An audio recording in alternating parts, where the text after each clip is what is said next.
Welcome to the Late Night with Chalky podcast.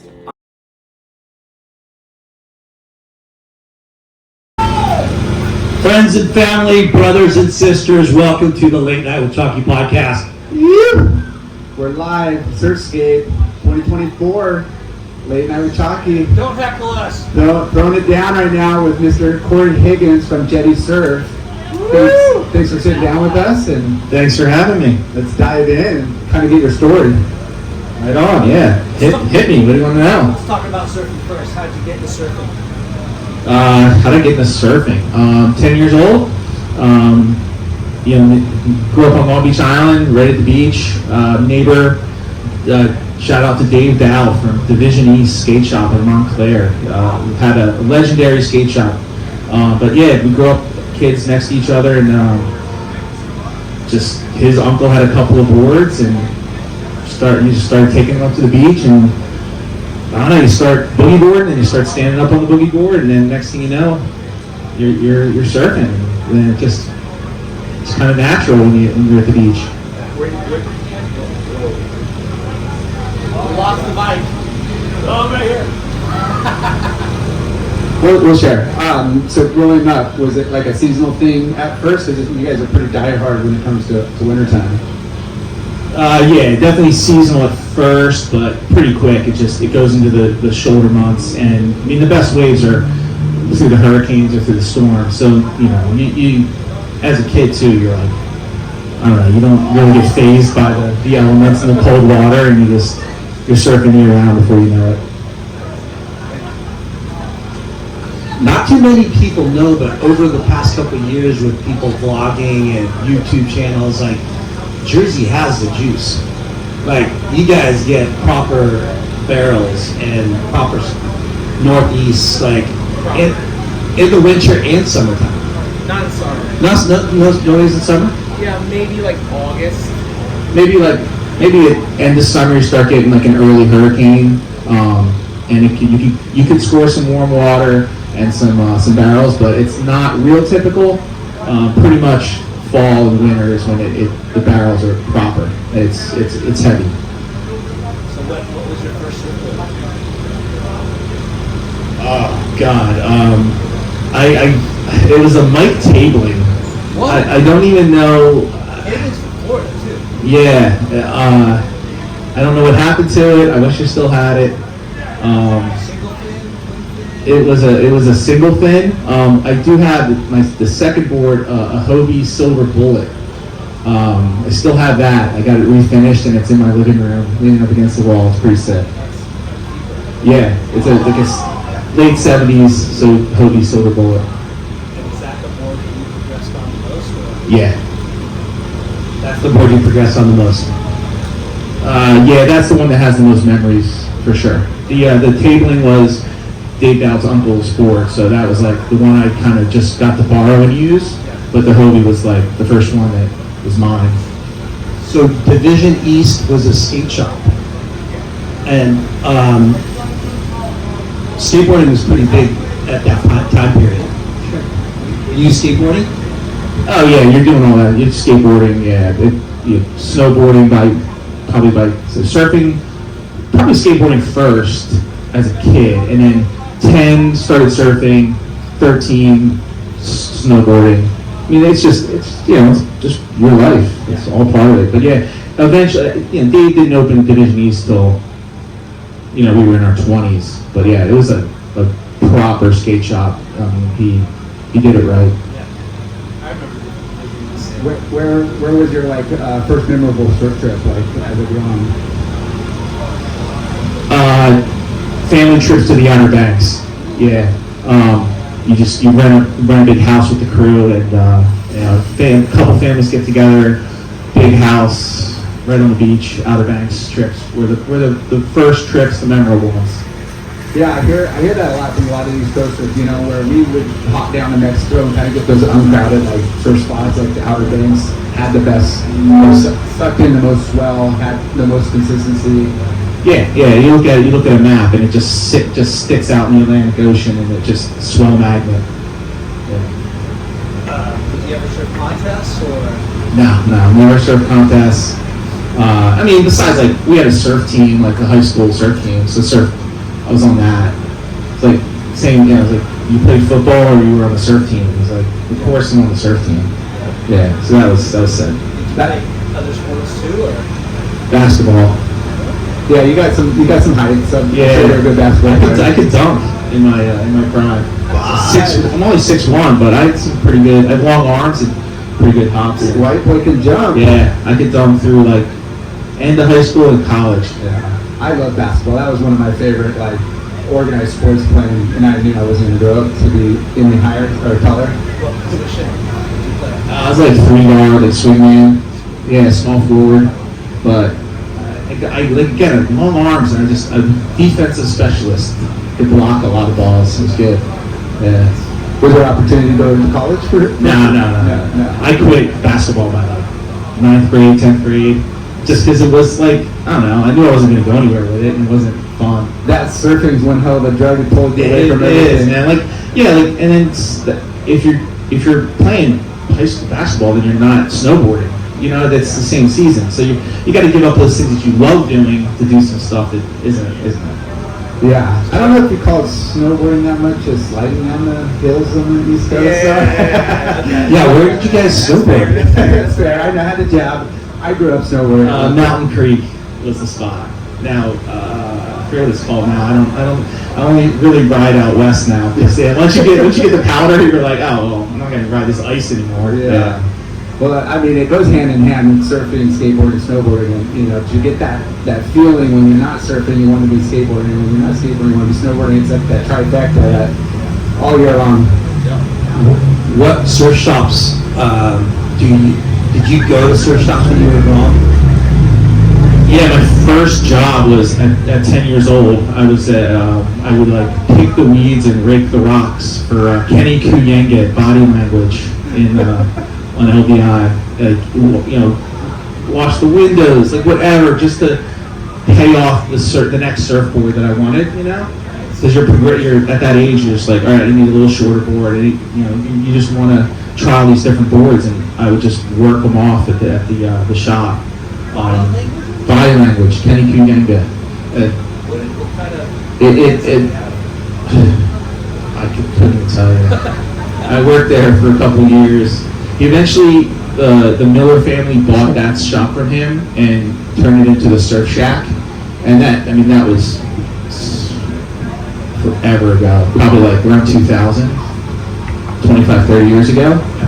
The Miller family bought Surf Shack and from Kenny and turned it into, So, from Body Language to the Surf Shack. Those early days, like growing up in the surf shop, were so memorable, you know, and seeing the guys that worked there who were probably only 16, 18, 20 at the time, that seemed like men, and you just looked at them like, all they do is surf and work in here. Like, it seemed like the best job on the planet at that age. Yeah, definitely. And and then there was only a few blocks down from Farias too. They're both in Ship Bottom. Yeah, but those are the first two shops that carried Jetty. Our first 3 T-shirts we made. So yeah, let's talk about Jetty and when that concept came up and the name and when it all started. 2003 or 2002 was kind of the beginning. Can we pause real quick? So, did you go to high school, graduate high school, go to college? Yeah, graduated high school like 97? Yeah, 97. Rowan University, graduated college 2001. And What were your aspirations? I was an MIS major, Management Information Systems. So it was like computer networking and like business management. You nerd. Yeah, I could network. The system. I'm so jealous. Anybody that knows Coding. computers or cars or any of that technical stuff, I'm just like, I wish Some kind of trade, some kind of skill. Yep. I'm only good at talking. I mean, Not so good. I graduated college with a computer degree and then started a T-shirt, line, and not related at all. So what prompted you? You get your degree, make your parents stoked, right? Yeah. Oh, you got your degree. What's next? I'm going to start a T-shirt company. The parents, were always super supportive, and they were like, you can go to whatever college you want because you're paying for it. So, whatever you want to do.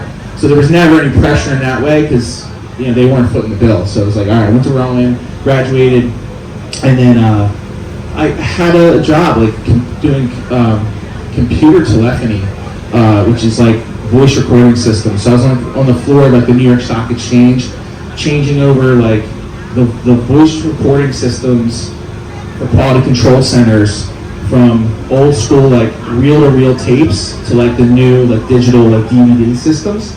And it was like a sick job for my buddy's dad, and him had his company. I was like number 3 employee.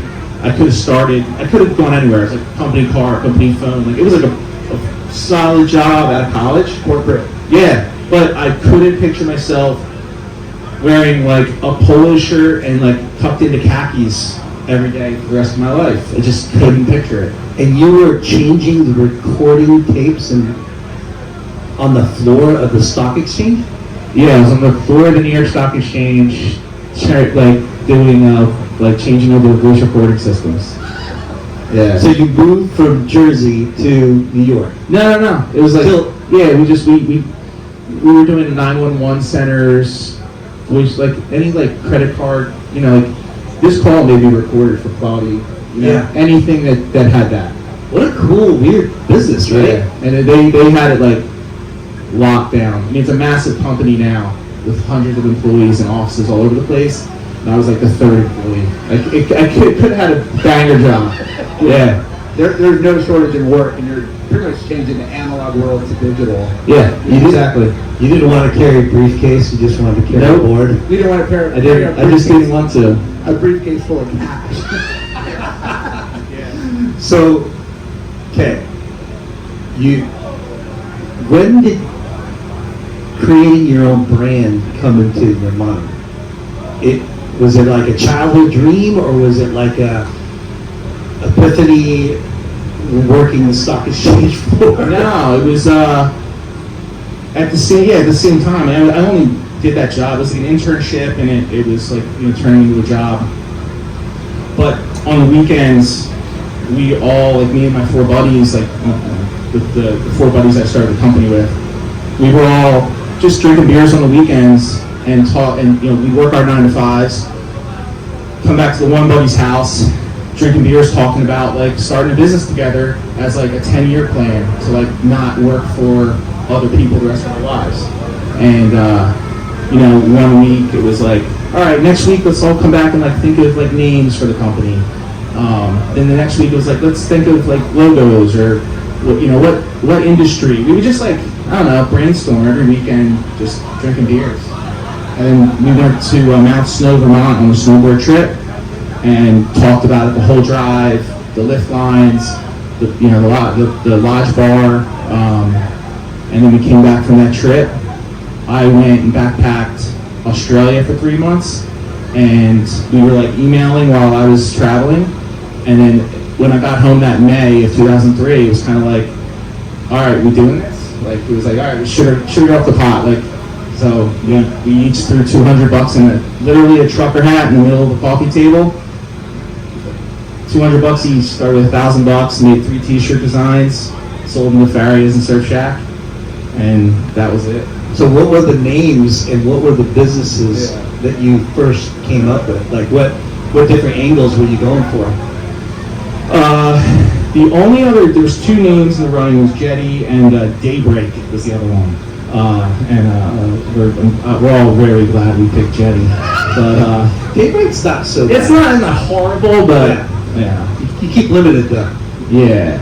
Single word, a little more precise, something cleaner.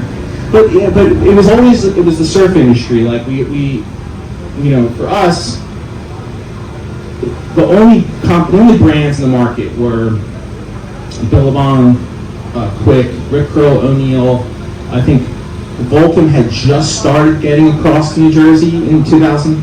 We're in 2000, 2001. We were just starting to see it, right? They started around then, right? Yeah. 91 actually for Vulcan. Okay. But probably didn't become a brand and made it across. Yeah, exactly. So we started seeing it, around then, and then same with Hurley.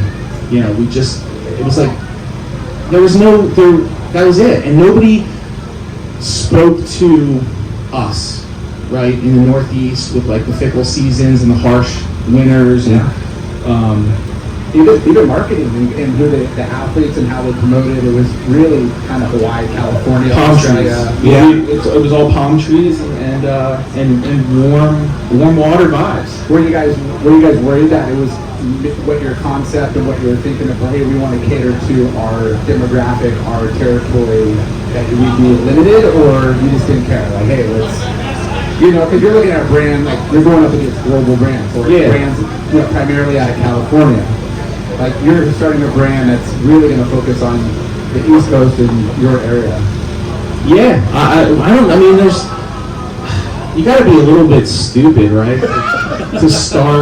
To be an entrepreneur, to start, you got to be a little crazy, you got to have a screw loose a little bit, and yeah, like, you're 20, 23? We didn't think about it. Like, we didn't think about any of that. It was just like, these are the only 6 brands that exist in the surf world that we knew of, and none of them have the East Coast, Northeast vibe, and I don't know, we just were like, let's do it. That's an interesting point to bring up, is that, you guys are from Jersey, right? The brand was born and bred in Jersey.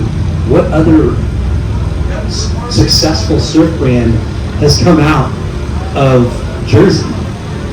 No. I remember Ergo. Yeah. That was like one other, like, upper northeast. Because Florida, there's been some Floridian brands or East Coast brands, but not like what you've accomplished. Yeah, I mean, and you got, it's tough. Like, you got WRV obviously, which is legendary. Yeah. But they're built on boards. Yeah, they're boards. Yeah. I mean, they definitely do apparel, but that's not their focus, and they never really. I don't think they really tried to. Yeah. But jetty, as a surfer, jetty is so like relevant to everywhere. Surf everywhere. Oh, It's not isolated to your guys. No, there's jetties all over the world. All over the world. And typically, there's going to be a good way to buy those jetties. That's we grew up fishing, surfing and fishing off of jetties. That's where the fish congregate, and that's where the waves break. It'd be like me coming up here. I'm going to start circling up here. Exactly. Yeah. But like that. It wouldn't work. It wouldn't work. No. But that's like how important a jetty is to a name is surf and you gotta have a pretty freaking cool name to make it in. That's step one. Yes. So Daybreak, jetty, and how did you? Let's not talk about Daybreak. That was just like a quick little glimpse of For a second, I know that was in the running, but that was like quickly. We all voted for jetty. It was not. It didn't make it past that one meeting. So was the Australia backpacking trip the thing that kind of inspired you to start a clothing brand? No. Besides anything else? No, the conversations were happening that like winter before I went to Australia. I went to backpack Europe. I surfed with Grant Ellis and his sister and another buddy. We surfed Portugal for like 10 days. And then I sent my wetsuit and my board home with Farias, and then backpacked Europe for 2 months by myself. And then got home from that trip around like Thanksgiving, Christmas, and then spent the winter for 2-3 months at home. And that's when we started really talking about, so we went on the snowboard trip to Mount Snow. That's when we really started talking about the brand. And then I had met an Australian guy in Portugal with Farias and all. And he was like, oh man, my family owns a winery in outside of Melbourne. You can come out and stay with us and work at the winery. And I'm like, hell yeah, I'm doing that. So I went for 3 months and stayed with them and traveled all through Australia and surfed. And then that guy, Travis, actually came to Jersey and worked for Farias for 2 summers and 2 or 3 summers. Yeah. We talk about how traveling educates you so much in life. It's insane. It trains you to be outgoing. It trains you to be resourceful. It trains you to be diligent. because not everything goes right on trips. Yeah. You learn a lot about yourself. You just Independence. Yeah, I mean the lessons you learn in traveling is just invaluable. Yeah. Bartending too, man. Bartending, the lessons you learn, people skills, reading body language, reading a room, like just working in having curveballs thrown at you, fast-paced environment. Bartending is invaluable. Everybody should be working in some sort of service job. Yeah, no question. Whether it's Retail or a restaurant, like that's how you're gonna like understand people. Yep. 1 year, 2 years of that, and you're gonna and understand travel. people. And And understanding what the little shit that doesn't matter. Like, and understanding like how different people live and how everybody's Yeah. Well, it's rad because like you literally learn how to overcome problems and adversities and roll with the punches. Like, oh, I can't get there on that bus. Well, I'm gonna have to figure it out. Totally. Yeah, love it. No, but surfing too, like the relationships you build, it's this crazy community where here you are meeting somebody that's Australia. Yeah, come stay with me. Like the doors that open because of surfing, and the guard gets brought down and like, hey, he's like me or she's like me, or like, hey, come. And if you show up, they're like, that's balls, and you're here. Yeah. Like it's pretty rad. That Didn't really mean to invite you, but here you are. that happens a lot. We've heard people like, yeah, they just showed up and no call back. This is like before modern day internet or phones. And, so you really got to be committed. Oh, I wrote you a postcard. Did you not get it? It's coming. So sorry to sidetrack on that, but I think it's real important to talk about things like that kind of help build your character. And it's funny because a lot of people we've interviewed that are successful, sometimes they're college educated and sometimes they're not, or just high school dropouts, but traveling seems to be part of it because we're surfers. Yeah. Because we're fucking surfers. Yeah. And we travel, and somehow that helps build our future. Yeah. Thankfully. It's a huge part. You get that travel bug and then you're just like, all right, now I need to go everywhere. And it's not necessarily that we're wealthy, we just fucking charge it. Yeah, and that was always the gig, right? Bartend, work in restaurants. We work your butt off all summer long. Because for us in Jersey, it's like, Memorial Day to Labor Day. It's like 3 months that you can bank. Yeah. And you just, for a long time, it was work your ass off for the summer to be able to travel in the winter. Yeah. Yeah, not for that killer new truck, not for that killer car, not for this. It's to get on another surf trip. Like that's how obsessed we are with. That's how stupid we are. Yeah. I wouldn't call it Scraping stupid, by, living month to month and scraping by, but you get to go to Costa Rica or Nicaragua or whatever. So back to jetty life. 4 guys, right? Five of you. 4 of my buddies. Okay. And you decide, okay, we're gonna make it a surf brand. Yep. And what roles, you know what I mean? Because you gotta have a designer, you gotta have a marketer, you gotta have sales, you have to have all the different things in business, right? Yeah. I mean, because I was homies with Farias and the Millers at the Surf Shack, so and I was, I don't know, I guess I wanted to do sales. I was outgoing and like meeting people and traveling. And, The front man. Yeah, I just was like, that was naturally and that was the distribution strategy, literally. Well, Brian and the Millers agreed to carry the t-shirts, so we'll just sell it to them. That was the distribution strategy. It was crazy. So did you pick Farias's brain? Did you pick the Shack's brain? No, we just said, hey, we're thinking about starting this brand up. We're gonna make a few designs. Would you carry them? And they're like, yeah, of course. You're homies. Yeah, no brainer. And what did you make? It was just 3 different t-shirt designs that were just hideous. I don't even understand how they sold. But they sold, and then Brian would be like, I need some new designs. And then, when those sold, and then he's like, okay, I need a couple sweatshirts and some long sleeves. And So he was very... Can you make some hats?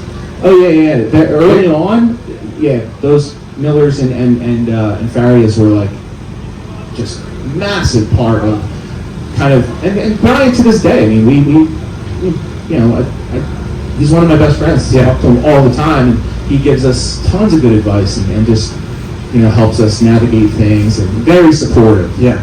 Well, Various, how long have they been around? Like 30, 40 years at least?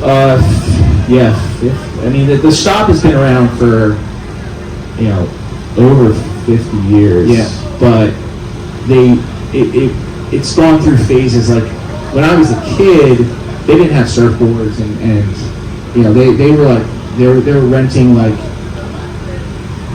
stuff for the vacationers. They were renting like cribs and you know, cots and all types of rental stuff for the people. Yeah, and then eventually Brian's parents started seeing, you know, the opportunity in surf, and they started bringing in some of the brands. And then when Brian started surfing and getting involved, that's when it really, you know, when he was like a teenager, that's when we really started getting into the surf side of things. Okay.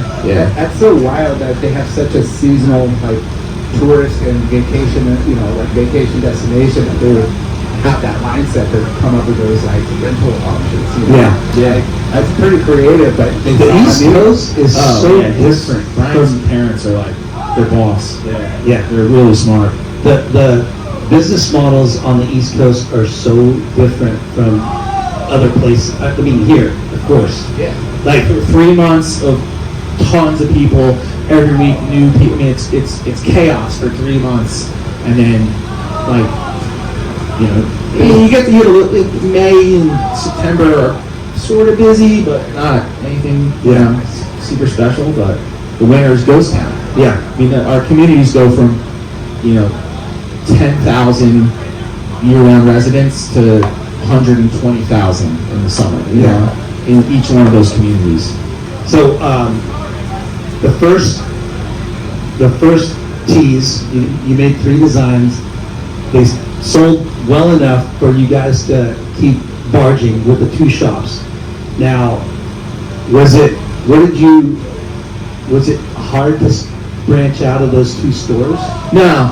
It was you know, then, you know, Surf Unlimited down the road wanted the stuff, and then you know, then the next town, you know, Eastern Lines in Belmar, you know, Primal Surf and Brigantine. It was once we got our feet under us after that first year, 2 years, then it started just snowball a little bit, you know, slow snowball, but you know, I just started hitting the road.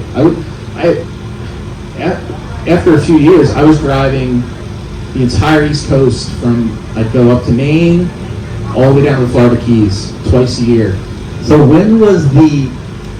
what year was it into the business that they go, hey, we have something here, right?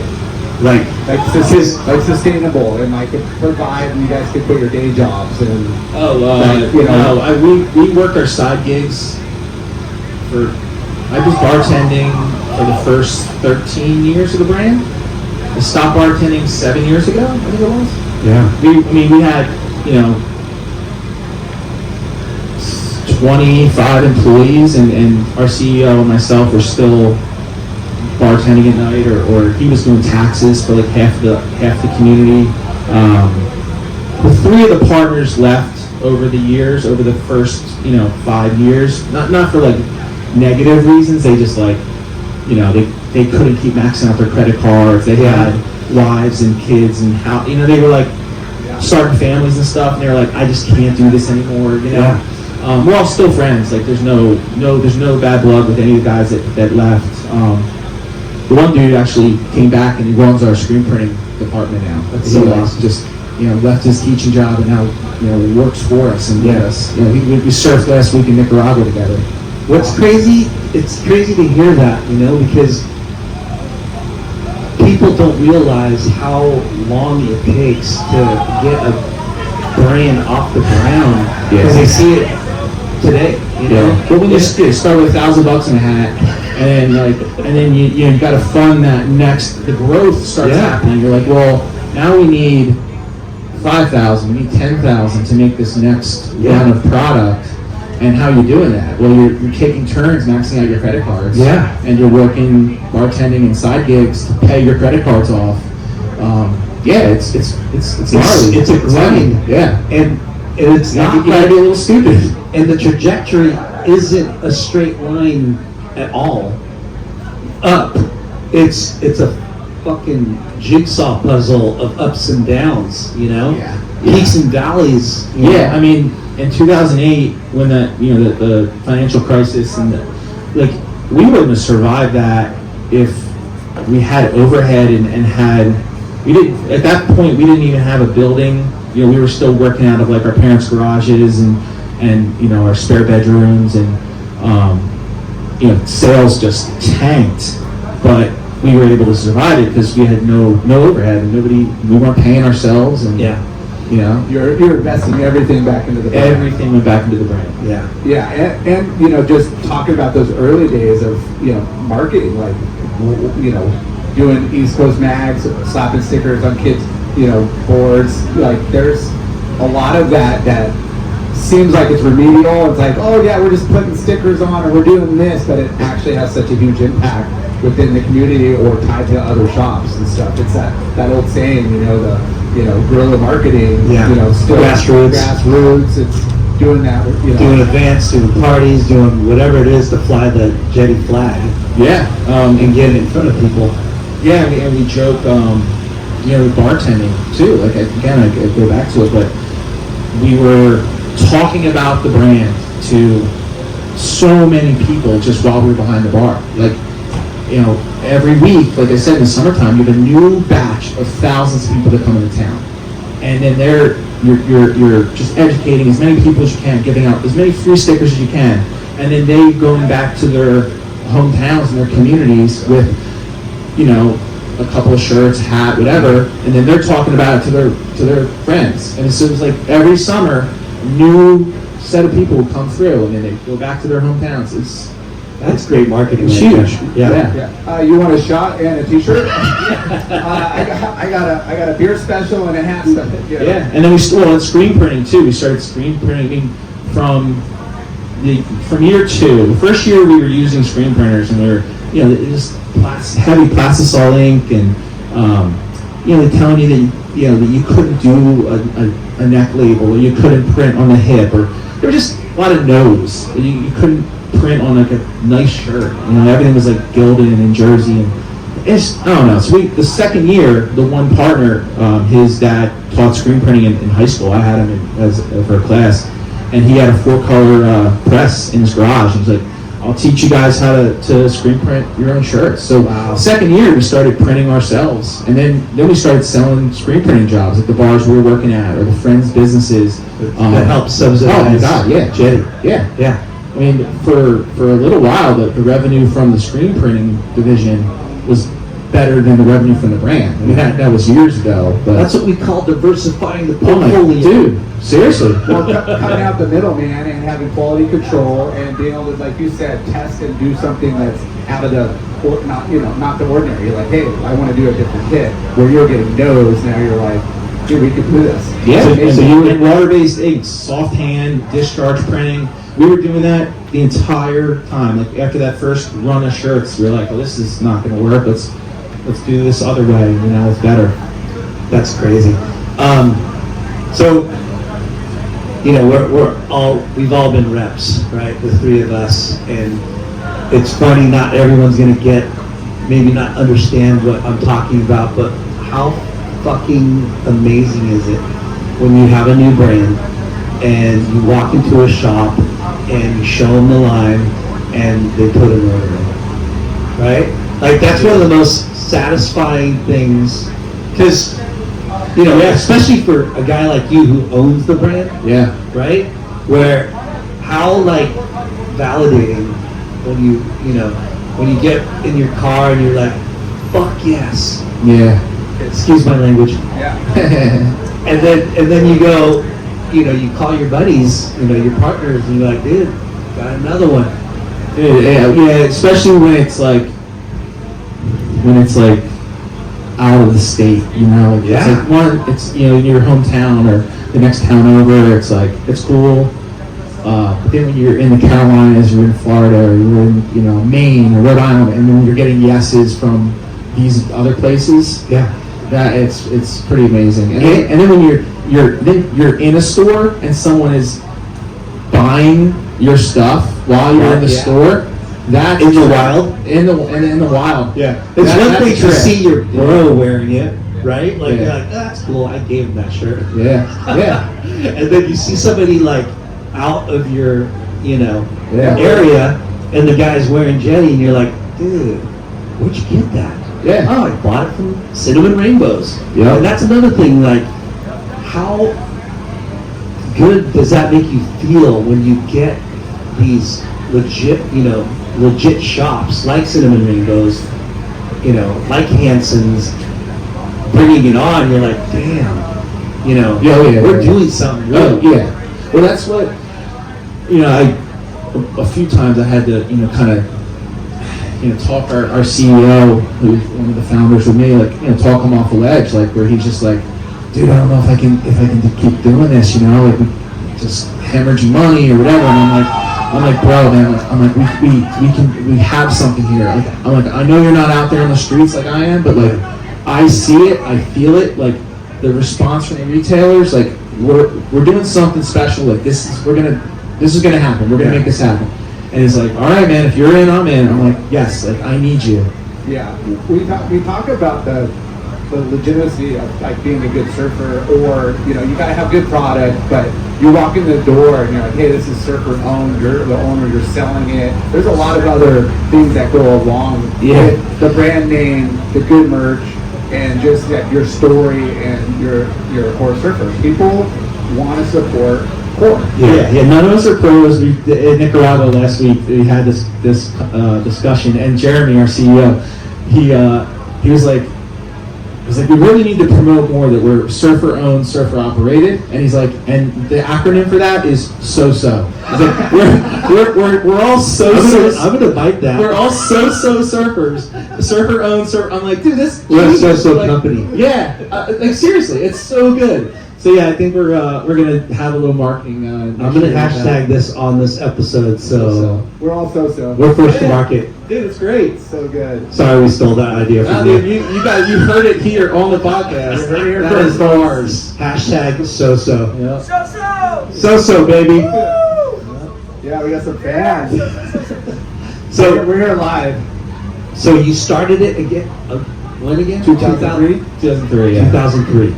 And since then, have you branched out of the U.S.? Are you selling internationally? Like, Pretty good Canada business, and like decent Caribbean, a little bit in Costa Rica, but that's about it.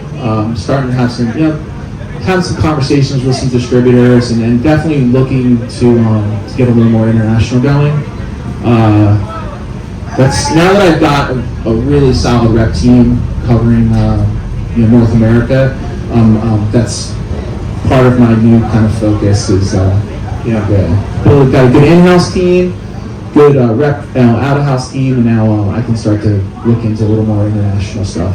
so Jetty Life is, tell us, like, it's a surf brand, but what types of apparel do you make? I mean, everything, head to toe. I mean, not, we don't make footwear, but we got some socks out there. But it's board shorts. The summer line is board shorts, walk shorts, wovens, knits, tees. Our graphic design team is the best in the biz. It's unbelievable, the stuff our team pumps out. And then men's and women's, that's kid stuff. And then the fall winter line is, amazing. Our flannel program is better than anybody's out there. Sweaters, jackets, pants. Northeast, like we have this chino, but then we have like a flannel line version of it too. Like, and the line pant is killer. It's like a uniform in the Northeast in the winter. So, Laura and I have worked for different brands, or I've worked for different brands. Laura's been with Ruka for 20 years.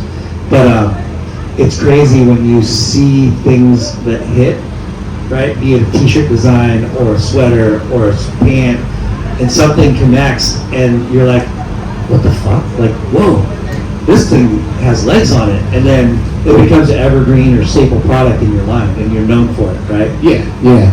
And the trippy part is like, you can try to predict all you want. Yeah. We do a fantasy T-shirt draft every summer. I'll put all the T-shirt designs, and anyone in the company can jump in. It's like $10, and then winner takes all. And you try to rank the T designs you think are going to be the best sellers, and it's impossible. Like it's you think there's going to be a home run, and it's like the worst ranked shirt. That's and then cool. The shirt you think that is going to suck, it just is a crusher. That's a neat way to have fun at work. Yeah, it's fun. And it keeps the design and art department like On their toes. yeah, like you got like we've seen kind of this hitting and we go that works, and then you're like A to Z kind of. I feel bad for the guy that doesn't produce any home runs. You're like, dude, you haven't made the final cut in like fucking couple seasons now, bro. You're gonna have to like bust out some designs, or else. Those internal conversations have got to be so good. Dude, it's really hard to predict what is going to be the hits. Yeah, it's fun though. So you just got back from Costa Rica or Nicaragua? Yeah, Costa. My brother and his fiance lived in Santa Teresa, so I did Costa back in February, I guess. And then we did our first like team staff trip to Nicaragua to playgrounds. First one in like 6 years, I think. Wow. Yeah, it was about time we got back out of the office. Through the A pandemic. little company perk. Yeah, man, it was much needed, Mixing business with pleasure. It was awesome. Yeah, little people from like all throughout the company. People that have been with us a long time. Yeah. It was great. Yeah, we needed a creative trip. Yeah. It's a business trip. It's a board meeting. You gotta get out of the office, and So it's off-site meetings. So how many employees do you have? Just short of 60. Wow.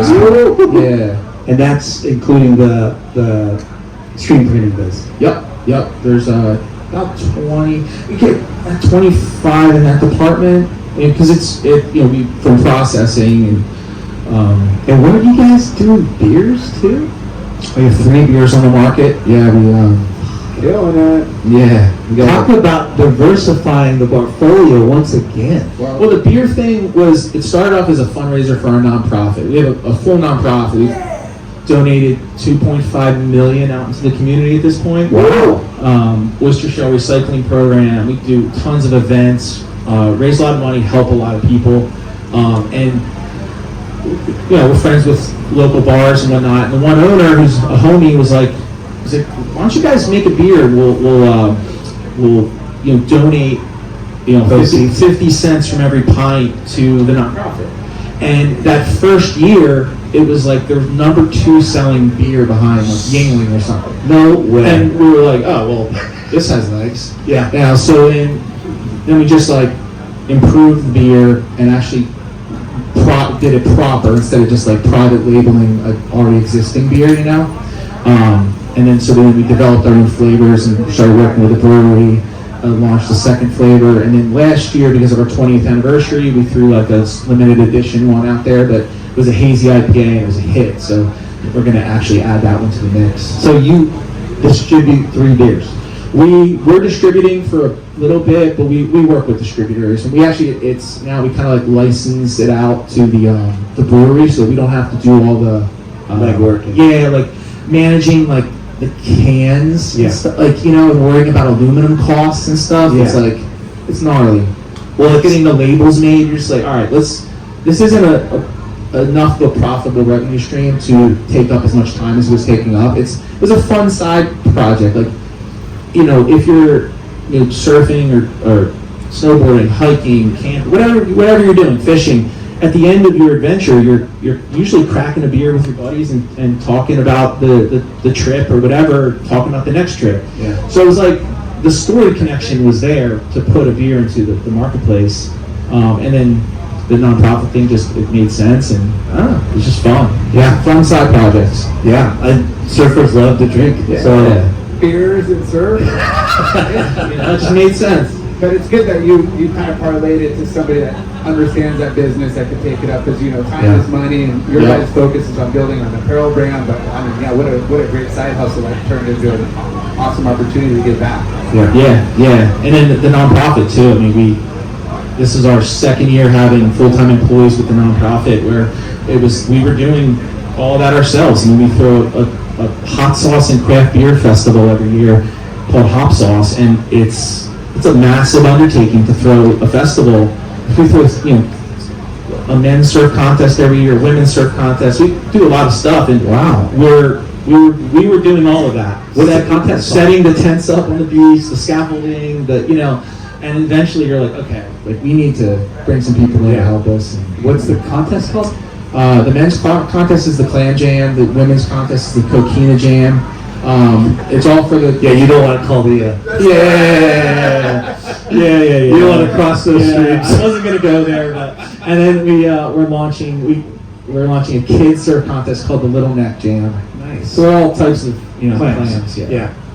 I love it. Yeah. East Coast vibe right there. Yeah, man, and they're awesome community events, and it's all for the nonprofit fundraisers.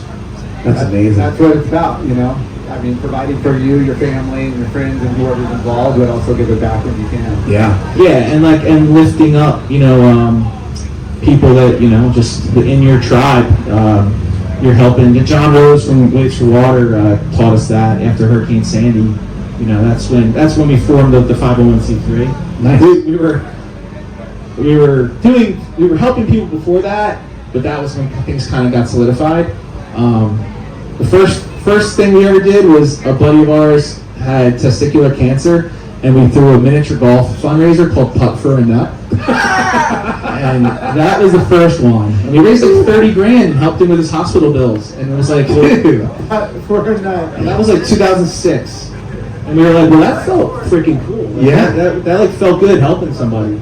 And then the next year was like, a buddy had a brain tumor, and so we threw like a carnival with like games called Brain Games, and it was like, another fundraiser to help him with hospital bills. And we did, and it was like, dude, this is pretty cool. Like this felt good. So then it just kind of snowballed into forming a full nonprofit, and now it's like, it's a beast. Yeah.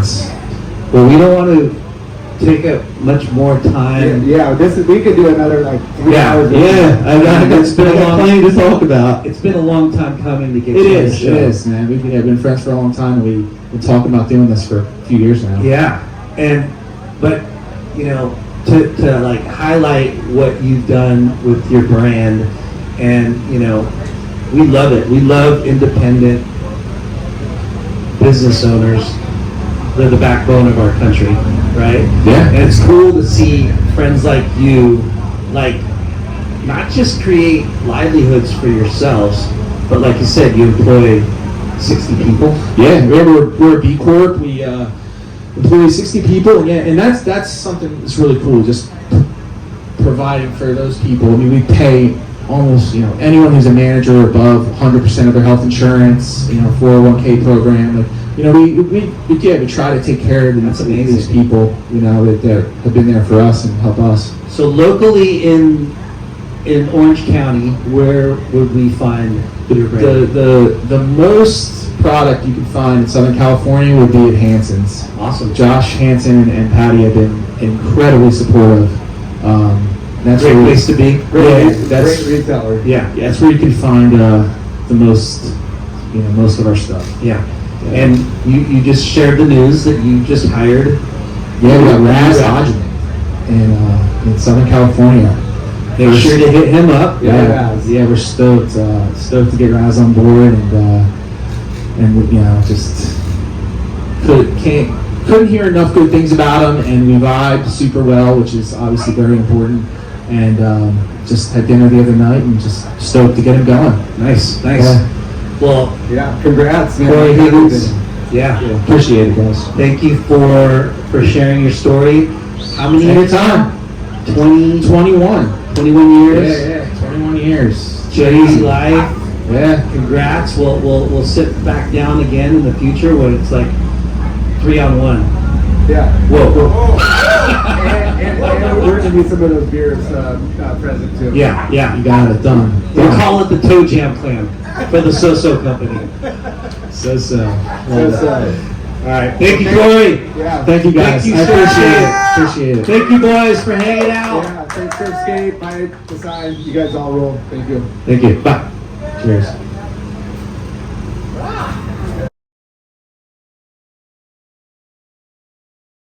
Friends and family, brothers and sisters, welcome back. Surfscape 2024, beautiful Huntington Beach, California. Sitting down with Jerry Lehman from US Pro Surfing Tour. Yes, sir. Yes. Long overdue, by the way. You know, we grew up with we're just going to jump right in just about the surfing and how we grew up with so much opportunity as young aspiring pro surfers to have like a home base. Not have Speak for yourself, bro. You're the only pro surfer here. Yeah. Not to have a lot of expenditures, you know, and surf up and down the coast, but yeah, well overdue. And congratulations on getting it kick-started, and we're here to promote. Yeah.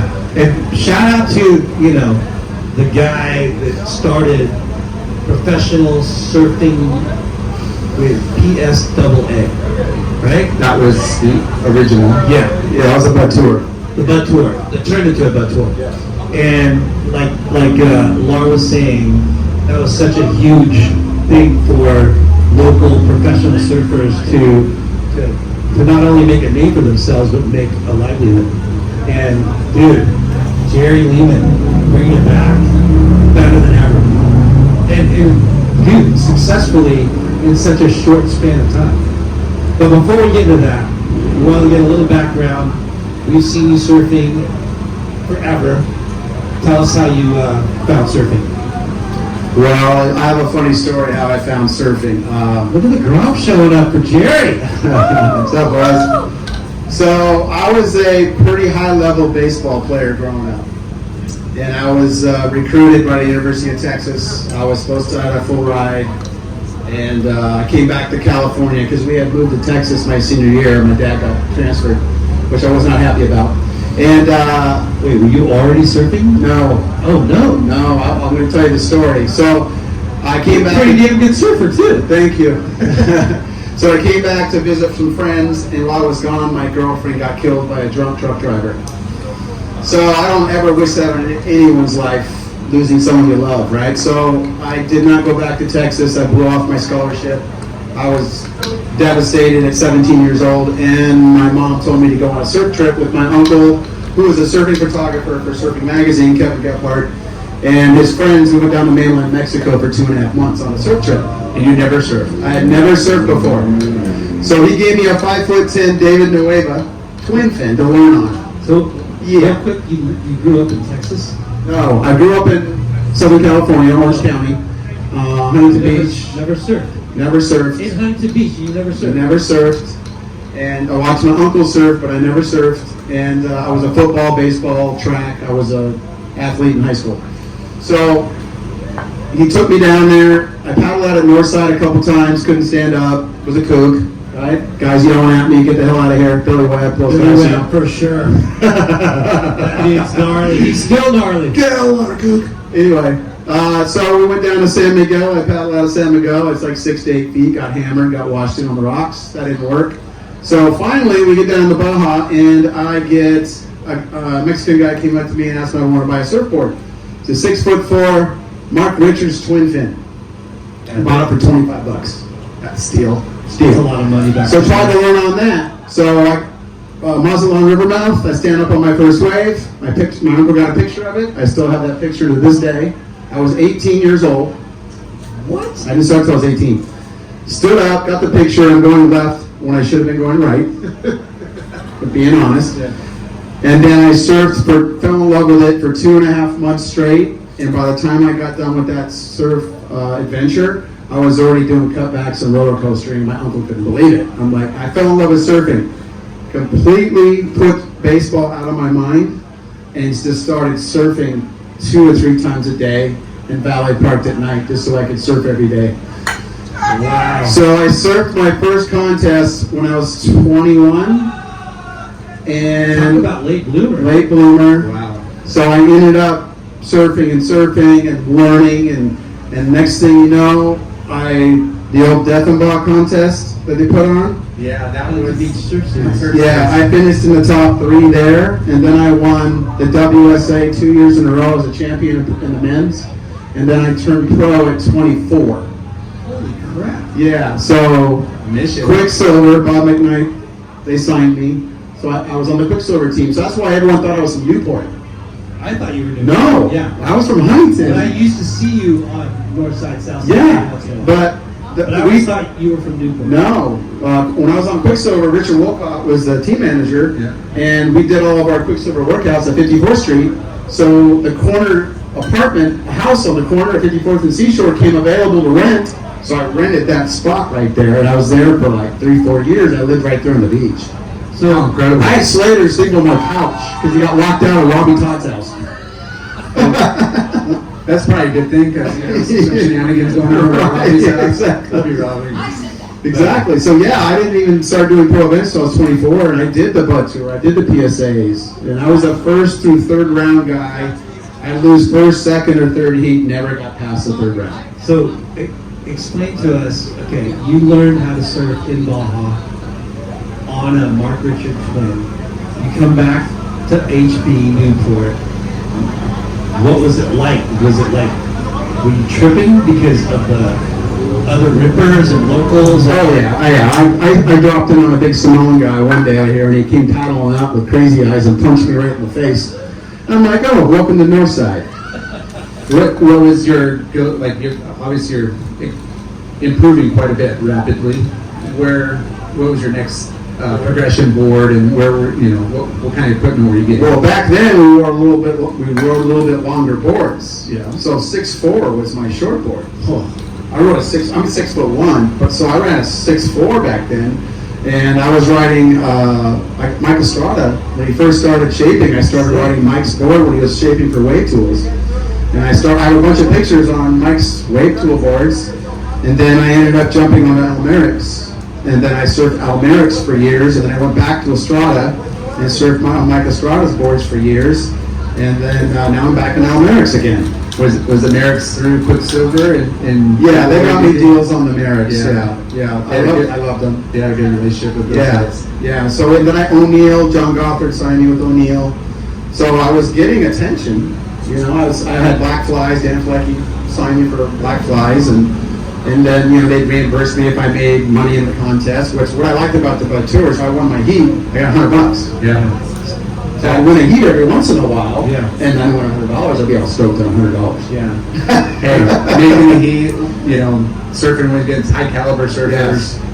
I do have a Slater story. You hear my Kelly Slater story? Yes. So they just signed Kelly in 1990. He was 17. I was on the Quicksilver team, and we had the Newport Pro contest at 54th Street. I had Kelly in my first heat. I go out and get 4 in and out barrels off the 54th Street jetty and beat Kelly in the first heat. We're going to have to fact check this. Ask Cordell. We're going to have to look through the archives. Ask Cordell Miller. Ask Todd Miller. They were all there. At the time, it didn't mean that much. Yeah. He's 17 and 24. We didn't know what Kelly was going to become. Now it means something. Yeah, I can say I'm 1-0. Yeah. I told Kelly that in lowers. He goes, "You want a rematch?" I go, "Nope, I want to see undefeated." 1-0. Amen. Retired. That's a pretty cool story. Yeah. I mean, he just retired, sort of, kind of, maybe. We don't really know. BG at Tahiti though, he ain't missing that. Yeah. Did you guys watch his heat last night? No, I missed got it. to catch it. He lost to some younger dudes, but surfed really well. Yeah. And did you guys watch his heat against Stephanie Gilmore and Legends heat? Was that the Legends here, the snapper? Yeah. No. Kelly, Nick, Marco, Stephanie Gilmore, and I think Stephanie Gilmore won. Dude, Yeah. barrel cut back. I mean, she was ripping. Wow. She That's deserved the impressive. win. Kelly got second. Aki was looking really good too. Spicy. I'm working on those guys for the Yeah. Point Masters. Hey, Kelly, you back in town, San Clemente? Hey, jumping to 15 over.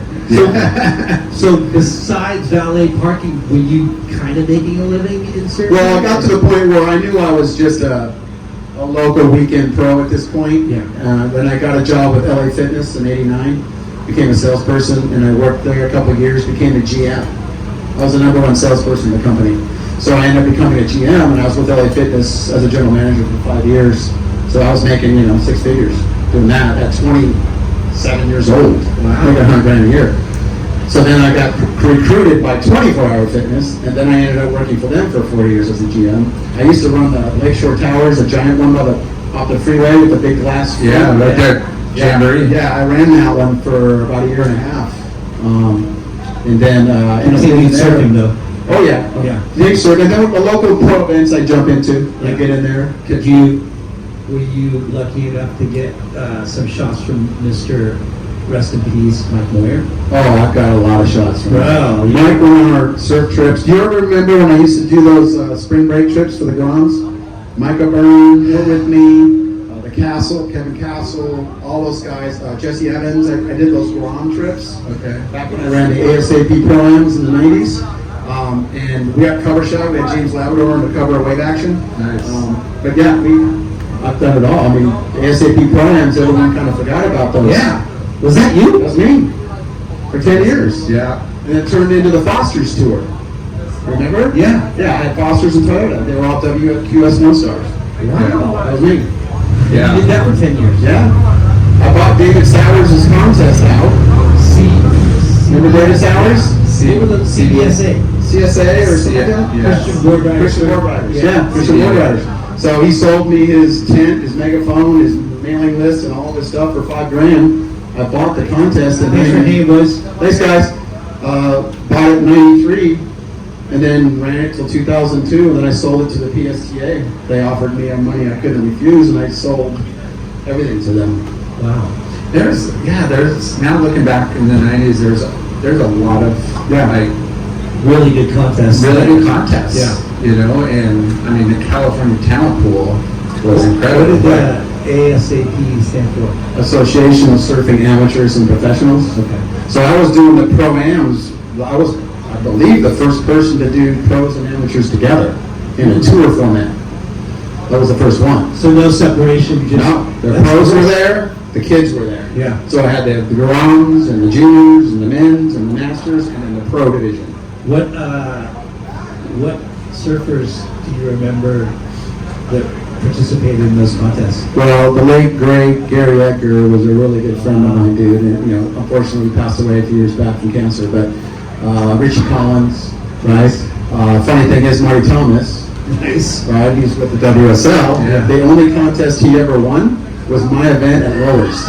Wow. He won $2,500 at Lowers. Wow. And he goes, Jerry, I just peed in my house. Thank you. Yes. That's amazing. Yeah. We met Seth Elmer and Todd Miller and Giddings and all those guys were in it, man. So you've been doing this thing for quite a while. Yeah, I didn't just jump into this thing in January with no experience. Yeah. I did it for 10 years, but it was 20 years ago. Yeah. So all the kids right now, they don't know who the hell I am. Yeah. Right? But all the guys your age, if you're 40 and above, you all know about the ASAP Pro-Ams Yeah. and all that stuff that went on back then, the Taco Bell and Del Taco and all that stuff, the HB Surf Series, all that stuff that was going on back in the day.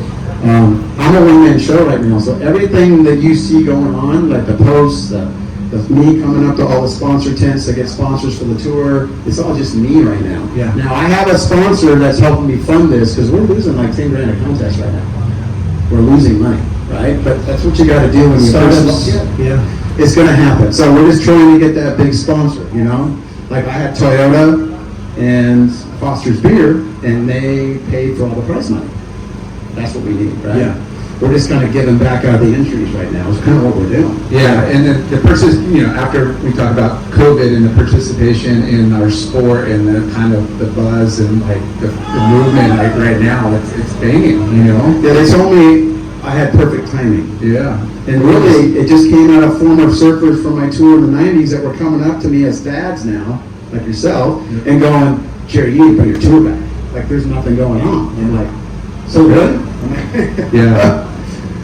What have you been doing since then? Well, I was in the mortgage business for 10 years. Okay. Did really well. You left 24-hour fitness. To the mortgage business. Okay. Yeah. A friend of mine was showing me his $30,000 checks per month, and I'm like, yeah, I'm in the wrong business. Feast or famine, though. That business, Yes, you know. it is. It's up and down every 5 years, which I learned. But I did that for 10 years until about the crash of 2008. And then I came back to baseball. I mean, I've been playing adult league baseball since 2000.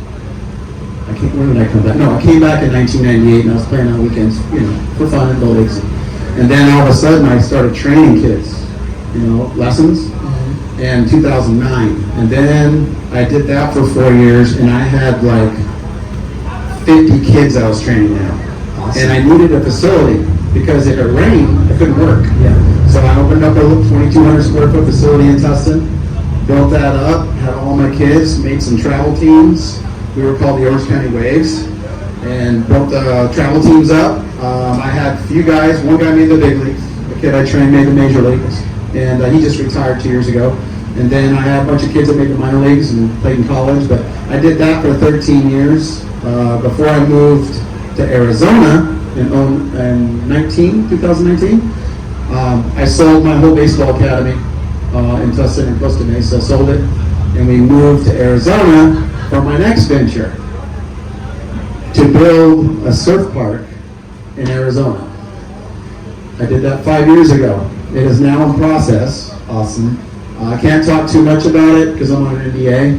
It's going to be in West Phoenix. It's a 120-acre lot. It's going to be amazing. This dude is a serial entrepreneur. That doesn't make money, but hopefully one day it'll pay off. But it's going to be amazing. The permits are getting approved. I'm out of it now. My partner's bought me out. I still have ownership, but I'm out of it. So now what I do is I'm doing advising surf parks to developers. Cool. So now I contact developers and say, you need to put one of these surf parks at your real estate venues. And they're like, why? And then I show them why. And I show them the numbers. I find out how much acres they have or something like that. And I say, well, this is the technology you should use. This is how much money you can make. And this is what you put around the pool to make money. And now I do that. So my first job, I got a huge project in Turks and Caicos. Turks and Caicos. Turks and Caicos. Now I can talk about that. It's in the Caribbean. Yeah. They're building a massive resort on the island. It's going to be a Marriott resort and a Margaritaville resort. Wow. And they're going to have a massive surf lakes pool, 10-acre pool in the middle. Wow. And I talked them into, I go, we don't have much fresh water in the Caribbean. Yeah. So we're going to channel the Caribbean water into the pool, and it's going to have a natural pool and tide. Keep the costs down. I Keep bet. the costs And down. it's natural. Right. Better flotation, the salt. Exactly. And we can let the little fish in. And then you actually got little fish. We also can build... No sharks, though. Yeah, no sharks. Not those fish. Now, it'll be screened, no sharks. So we're gonna put, we're actually gonna build our own reefs in there so people can snorkel in the deep ends and stuff too. Like really cool plans out there. Yeah. And then another one just came across my plate for Central Northern California. Just waiting for the owner to get back from Africa. Owns a lot of land up there, and we're gonna sit down and talk. And yes, I think I caught wind of that one. yeah. So I'm going to talk to him about advising him on that one. Sweet. And so I'm going to bring my tour to these venues. Yeah. So that, we know the waves are always perfect there. Yeah. Yes. In the end, I can turn it off and turn it on and put as many waves out as I want. We can do 10-minute heats. Yeah. I mean, seriously, you don't need to have a 20-minute heat. Yeah. And you could build around like a festival and events and not just, hey, show up and there's just surfing going on. You No, could yeah. have like a, Concerts, full venue. everything. Yeah. Like, that's what I like about the Surf Lakes pool is it's a big round venue. You can cut off half the pool where you just keep the beginner and intermediate wave open Yeah. to the public, and you got the serious waves for the contest on the other side. And now you can charge tickets to get in. Now it's a paid venue. So you're pretty well versed in the wave pool Yes. technology. We're having surf. How many? None. Well, how many technologies are there? A lot. And I actually have my own technology right now. Look at this guy. That can be put in any body of water, lake or ocean. Huh. But I gotta pay an engineer to draw it up, but I have it all written down and I've already tested it. Yeah. Damn, Crazy. we're gonna be having you on the show pretty soon again, huh? Yeah, we gotta dive into this more deeply when we have more time. Yeah, definitely, guys. So take us to what we're here to highlight and talk about the U.S. Pro Surfing Tour. How many events have you? So we started the tour here at Huntington Beach on January 13th and 14th. So what makes you want to do this? What's the first thing I want to let all the surfers know is I'm not doing this for me. I'm doing it for the surfing industry. I'm doing it for the surfers. If I was doing it just for me, I would have folded shop already because I'm not making any money, right?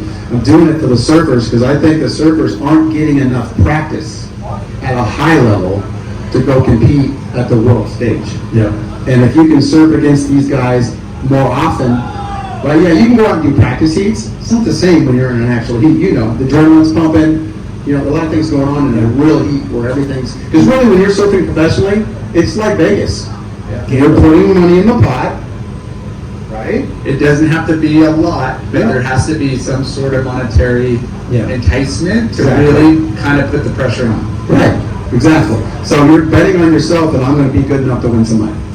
Yeah. Okay. Well, it's awesome because you are, what's beautiful about surfing right now in our culture, the board riders clubs are galvanizing the communities and ex-pros, pros are all congregating and building the scene and progressing surfing. Yes. But you, with your tour, that's another facet that's going to help produce more, winning surfers in California, in the U.S. Yeah. So, yeah, like I tell sponsors that are spending all this money on these guys going and doing WQSs, it's like, wait a minute, your kid's 16, 17, 18, maybe prove that you can win on the U.S. Pro Tour first before I send you overseas and spend thousands of dollars on you to go surf at WQS. And as you do it over the years, you're going to get the sanctioning from the QS where it becomes a 1-star, 2-star. I tried that once. Who knows? Maybe, right? It'd have to be the right situation. Right. For what PSA did for the local surfers, hopefully that could be something that you do too, is help them qualify for the World Tour. Right. That's what we did last time. When we turned into the Foster's Tour, we were all 1-star events. We were 1-star. But they took over all everything from me. And it took away the fun. The fun was gone. Yeah. That's the only problem I had. Yeah, and then you start, not that it's bad to bring in international talent, because it's like, hey, race, you want the best surfers surfing your event. So we do. We have Brazilians, we got Peru, we got Costa Rica, we got France, Germany. All these people are surfing my events now, which is great. The guy leading the tour is Brazilian.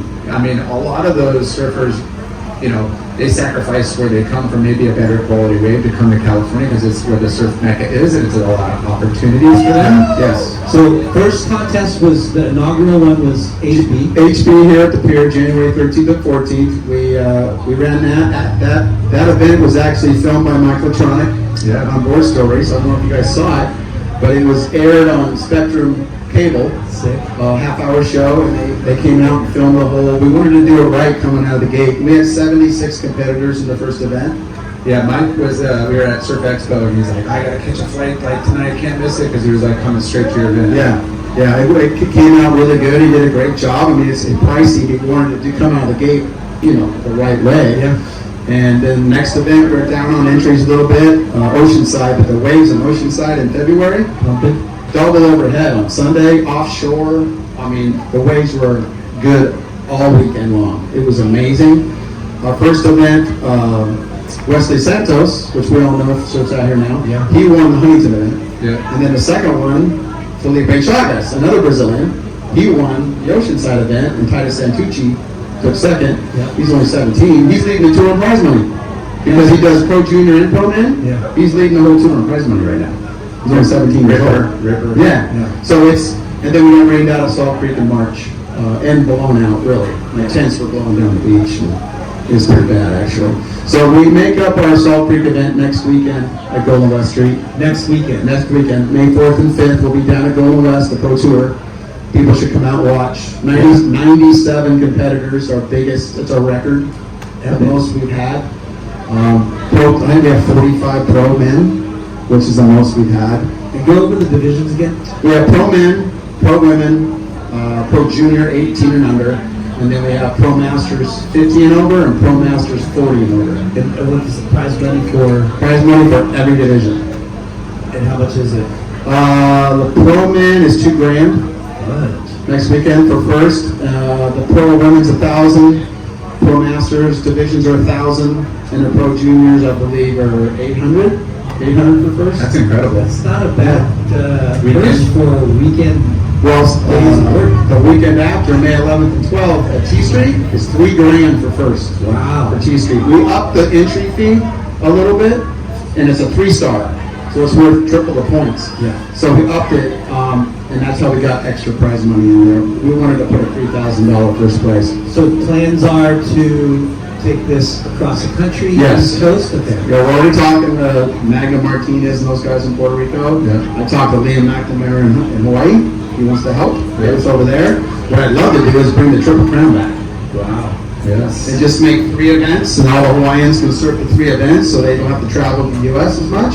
They get 3 events at home, and then we do an East Coast one and a Puerto Rico one. You know, then you're gonna do a big U.S. final somewhere, or Yeah. In the pool? The pool? Well, I already tried Palm Springs, but when they told me the cost, I'm like, yeah, that's not gonna work. yeah, that's the downfall of Yes, the the pool. pools. Well, this is my advice to all the pool owners.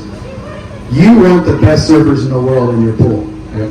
And if I bring a U.S. Pro Surf Tour to your pool and I'm bringing 100 rippers to your pool, what a better way to sell $50 tickets to come watch. Yeah. So I think they need to kind of work on the pricing a little bit. And plus, I don't need to be there for 2 days Yeah. because it's a wave pool. I mean, I can turn the waves that come out every so many seconds, run quick heats, Yep. and be there for 1 day. Yeah. Just 1 day, Awesome. right? Yeah. It just helps everybody out. I just, I'm not accepting to do it for free. I think I make some money, and I can up the price, I can up the entry fee, but the guys get to surf a wave pool. Yeah. So how many events this season kick off? 6 events. 6 events. So this we year. ran 2, we have 4 left. Okay. So June and July, we still don't have a venue because I found out that a lot of these beaches, the state beaches, are not allowing contests between Memorial and Labor Day. So I don't want to do them all. Huntington, I love Huntington, but Yeah. you want to move them around. So I'm talking to San Diego for one, and if I got to do another one in Huntington, then I got to do another one in Huntington for this year. Yeah, and it's pretty central, obviously, it's going to pick up, waves, it's going to be Those good spots, but you want diversity, you want to Right. go around, you want to highlight. Right. Like next year, I already have oh my God, Seaside Reef. Oh, I got Seaside, and I have C Street Ventura. I've got those 2 already. So those 2 different spots next year. Nice. So we're gonna switch it up and.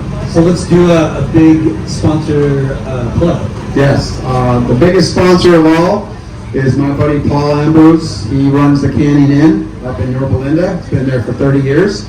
And he's the big money guy that's been helping us get through this all. If I didn't have him, this tour would not happen. So anyone who lives up back in that area, Orange, Anaheim Hills, go into the Canyon Inn. Canyon Inn. Say you heard it through the U.S. Pro Surf Tour and get yourself a free beer. But go on Canyon Inn, thank Paul if you see him, but he's the reason why. And he's also, Is it an inn? Like people? it's a bar, it's a sports bar. Oh, it's a sports bar. Yeah. Okay. It's just called the Canyon Inn. I know even Rocky even actually said it was a hotel. Yeah. Okay. Just making sure. Yeah. No, it's a sports bar, Sick. and it's been there for like 30 years. So, and then he's my partner now on Gravity Surf Clothing that I started out of my garage. And he's my partner in Gravity Surf. So we're promoting Gravity through the tour. You'll see Gravity in there. Yeah. That's what that is. It's surf apparel. So I've been doing that, and I got about 8 kids I sponsor around. I got a kid in Dominican who's winning everything. I got a kid on the East Coast who's winning everything. When did you start Gravity? March of 23. Look at you, just This nonstop. See, she thinks that'll work. Yeah. And my lovely wife. Yeah. This guy wearing many hats. Too many hats. I gotta narrow it down. So Then we got Canyon Inn, we got Gravity Surf, we just brought on Rad Power Bikes, HB Rad Power Bikes, which their tent is over here when you first walk in. They are donating their most expensive bike to the Pro Men's Champion. Cool. So whoever wins the tour this year is going to get a free e-bike. Dude, Those aren't cheap. No. And those things are bitching. Yes, they are. surprise. Yeah, I'm just trying to figure out what can I do, for these people, and I've been running around here trying to get sponsors for the next events, and just a lot of people are interested. But yeah, we've got quite a few. Stick Sports, which is here we go again, is also mine, and I do the uniforms for sport teams. Cool. So it's not, I make baseball uniforms and I do all that stuff, right? So I'm doing all that stuff. But so they're a part of the sponsorship too as well. And we have Gray Beard Waterman. Sweet. They jumped on board and they sponsor all the Masters events. So they put in the prize money for the Masters first place for every event. So they were our first guy who put out the check and said, hey, we want to be on board. They were Who our is first that? guy. It's a guy out of Oceanside. Okay. And his name's Leif, and I believe he's a teacher. Okay. And he does this on the side like I do with Gravity. Yeah. And he loves it. And he's all on board with it. He's an older guy. He loves the Pro Masters. Now he heard Brad Gerlach's on board. Gerlach's surfing our T Street event. And he just loves that all the World Tour guys are coming out and surfing in it. Right? We're trying to get JLR to come out for the 40 plus, U50 plus. What's up, guys? Well, we need to. One day event? I know. Warranty's a cortisone shot. Cortisone. I need to get the old body in shape. Yeah. So it's cool. It's like a big reunion of all of us, All of us are like, we're surfing against guys we surfed against when we were in our 20s, and battles going on, and it's cool. Yeah, we hear some of the WSAs and some of the Masters divisions are the biggest, division as far as number of heats and participants. And stuff. It's crazy. I couldn't believe it when they added it. It just took off. Yeah, little kids want the money. The old guys just want the trophy and the one up. I love seeing Hogan. Oh yeah, Dude, he's 60 Hogan years old. coming back and Jimmy Hogan. You want a new bike? coaching and surfing and competing and flopping. Yeah, HB Rad Power Bikes over here. They gave away a electric bike for the Masters Pro winner of Huntington, and Jim Hogan won the bike. Yeah. So he got a free bike and a handlebars. He knows how to pick heats. Yes, he knows how to surf. He knows how to surf. He knows how to surf a heat. So just one quick question. Going back to your baseball days, were you a pitcher? Were you coaching? Well, I was actually recruited. I've always been able to pitch my whole life, but my coaches, I was such a good center fielder because I was very fast and I had a really good arm. So they didn't want me to pitch. They wanted me to play center field. Okay. So I was recruited as a center fielder. And then when that whole tragedy happened, I got away from baseball for a while. And then I came back to adult leagues later on, and now I'm pitching all the time. In fact, I pitched yesterday. Wow. I did. Cool. And I hadn't picked up a ball in 6 weeks. So I'm a little sore right now. But I still love the game, man. I still love it. And now that I'm coming back, I'm going to start training kids again. What everyone tells me, I was really good at that. Yeah. So I want to keep doing it. I love training the kids. I'm very mechanically into that portion of training. Yeah. Mechanics. And it's so big at a young age. You teach a kid how to throw correctly. I haven't had one kid ever have surgery.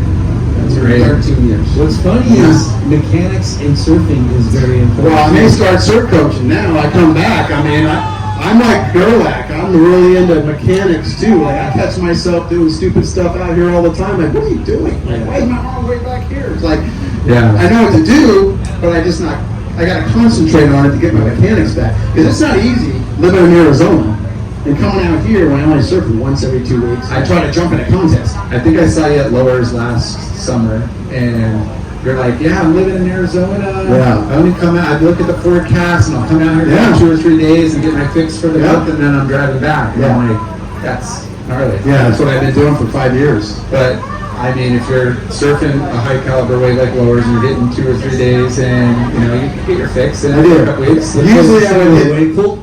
I would hit Lowers first to get my footing correct Yeah. first, right? And you got time to figure it all out. And then I would come up here to Huntington, so I didn't want to come out here and look like a total idiot. That's what I do. Yeah. We're actually surfing in front of. Oh yeah, I shouldn't tell anybody your secret spot out front. Oh, that's a secret spot. Well, dude. Yeah, congrats. Thank you Yeah, guys. thanks for Thank you. sitting down with us, and it's so cool to hear that you didn't start surfing until 18, Yeah. 24, Yeah. and you are such a serial entrepreneur with gravity, with the baseball training, with Anything's done. yeah, and the uniforms, like Yeah. crazy. Yeah, I do a bunch of different stuff. That's for sure. But what's awesome is, we need people like Jerry Lehman to take the bull by the horns and create another avenue for surfers to shine and Yeah, pay it forward. yeah. Yeah, I'm getting some pullback though from local, like there's a lot of kids that are around here that are pros that aren't in right now. Yeah, and I don't understand why. I don't know if they're just sitting back going, oh, this isn't important enough for me to surf in it. Yeah. But I'm like, when I was a pro, any pro contest I was allowed to enter, I entered every one. Yeah. Even though I knew it wasn't going to get past the third round. Yeah. But I'm a pro surfer. Yeah. I got to surf them, right? Well, the more you do it, the more they'll come. Right? Yeah, that's what I hope, because I tell the guys, we get 45 guys. I go, if I get 60 guys in a pro man, you guys are going to make way more money. Yeah. Right? Tell a friend. Yeah. Right. And now I have guys seated. Yeah. My top 8 are seated in the third round. That's it. And of course they're going to show up. Yeah. They want the first 2 rounds. And then their seed's going to roll over the next year and they're going to be seated. Yeah. So it benefits to participate in all of them, not just the one local one. Right. So if you haven't signed up for the next contest, it's next week at Golden West. Yes. May 4th and 5th. Websites usprosurftour.com. Pretty easy. All of our social media is usprosurf.com. US Pro Surf Tour is all of our social media. They're all matched. And usprosurftour.com is the website. Or you can live sign up on liveheats.com. Live there. And starting next event, we're live stream on all the social media. So our YouTube channel is US Pro Surf Tour 24. It's going to be live on live streaming, and we have it all ready to go. And we have commercials ready to go, and it's going to be pretty cool. Do the live streaming. So if anybody listens to the podcast that hears about the tour and wants to sponsor it, how will they get a hold of you? They can just DM you. DM me on Instagram, or they can email me at usprotour@gmail. But I'm pretty easy to find. If you just Google US Pro Surf Tour, the website pops up, and all the information's on the website. Perfect. Yeah, real simple. Well, dude. Yeah, congrats. Thank you, Jerry Lehman. I know it's a heavy lifting job, and I love it. But it's not a job if you love it. And you're paying it forward like you are in baseball, and then trying to create an avenue for these young youth as surfers. For sure. Cool. Sure. Thanks, Jerry. Thanks. Thank you. Thanks, guys. Support. Thank you, SurfScape. Peace. Friends and family, brothers and sisters, welcome back to the Late Night with Chalky podcast. Woo-hoo. What an epic day here at SurfScape. It's day 2, Sunday, the sun's out, place is packed, and we got a legend sitting next to us in the industry here, Mr. Roy Turner. Man, it's great to be here. And he's... Simmer down, pal. Hey, we got a bunch of fans out there. Maybe they're just heckling us, we don't know. We'll just say they're fans. They're not fans, we owe money. But yeah, Roy, you've been a part of the industry for a really long time, and let's talk how you got into surfing. Yeah, I would love to. You can tell by the accent in a minute. I'm from the East Coast. I'm from the South. Kakalaka? Yeah, man. North Carolina. How about that? Yeah, you got it, man. We know how to play basketball in Carolina. So I grew up on a small barrier island called Topsail Beach. It's about 20 miles long, one road down the middle, right? We don't have bike lanes, so if you wanted to go somewhere, you went in a john boat, right? Because otherwise you get taken out by the 3 or 4 cars that probably came down the island. It's really quiet there. And you grew up on that island? Yeah, I spent all my summers there, and Is there schools? No, we went to school inland, but it's the town kind of shuts down in the winter, like a lot of guys up north do, and but the surf was incredible.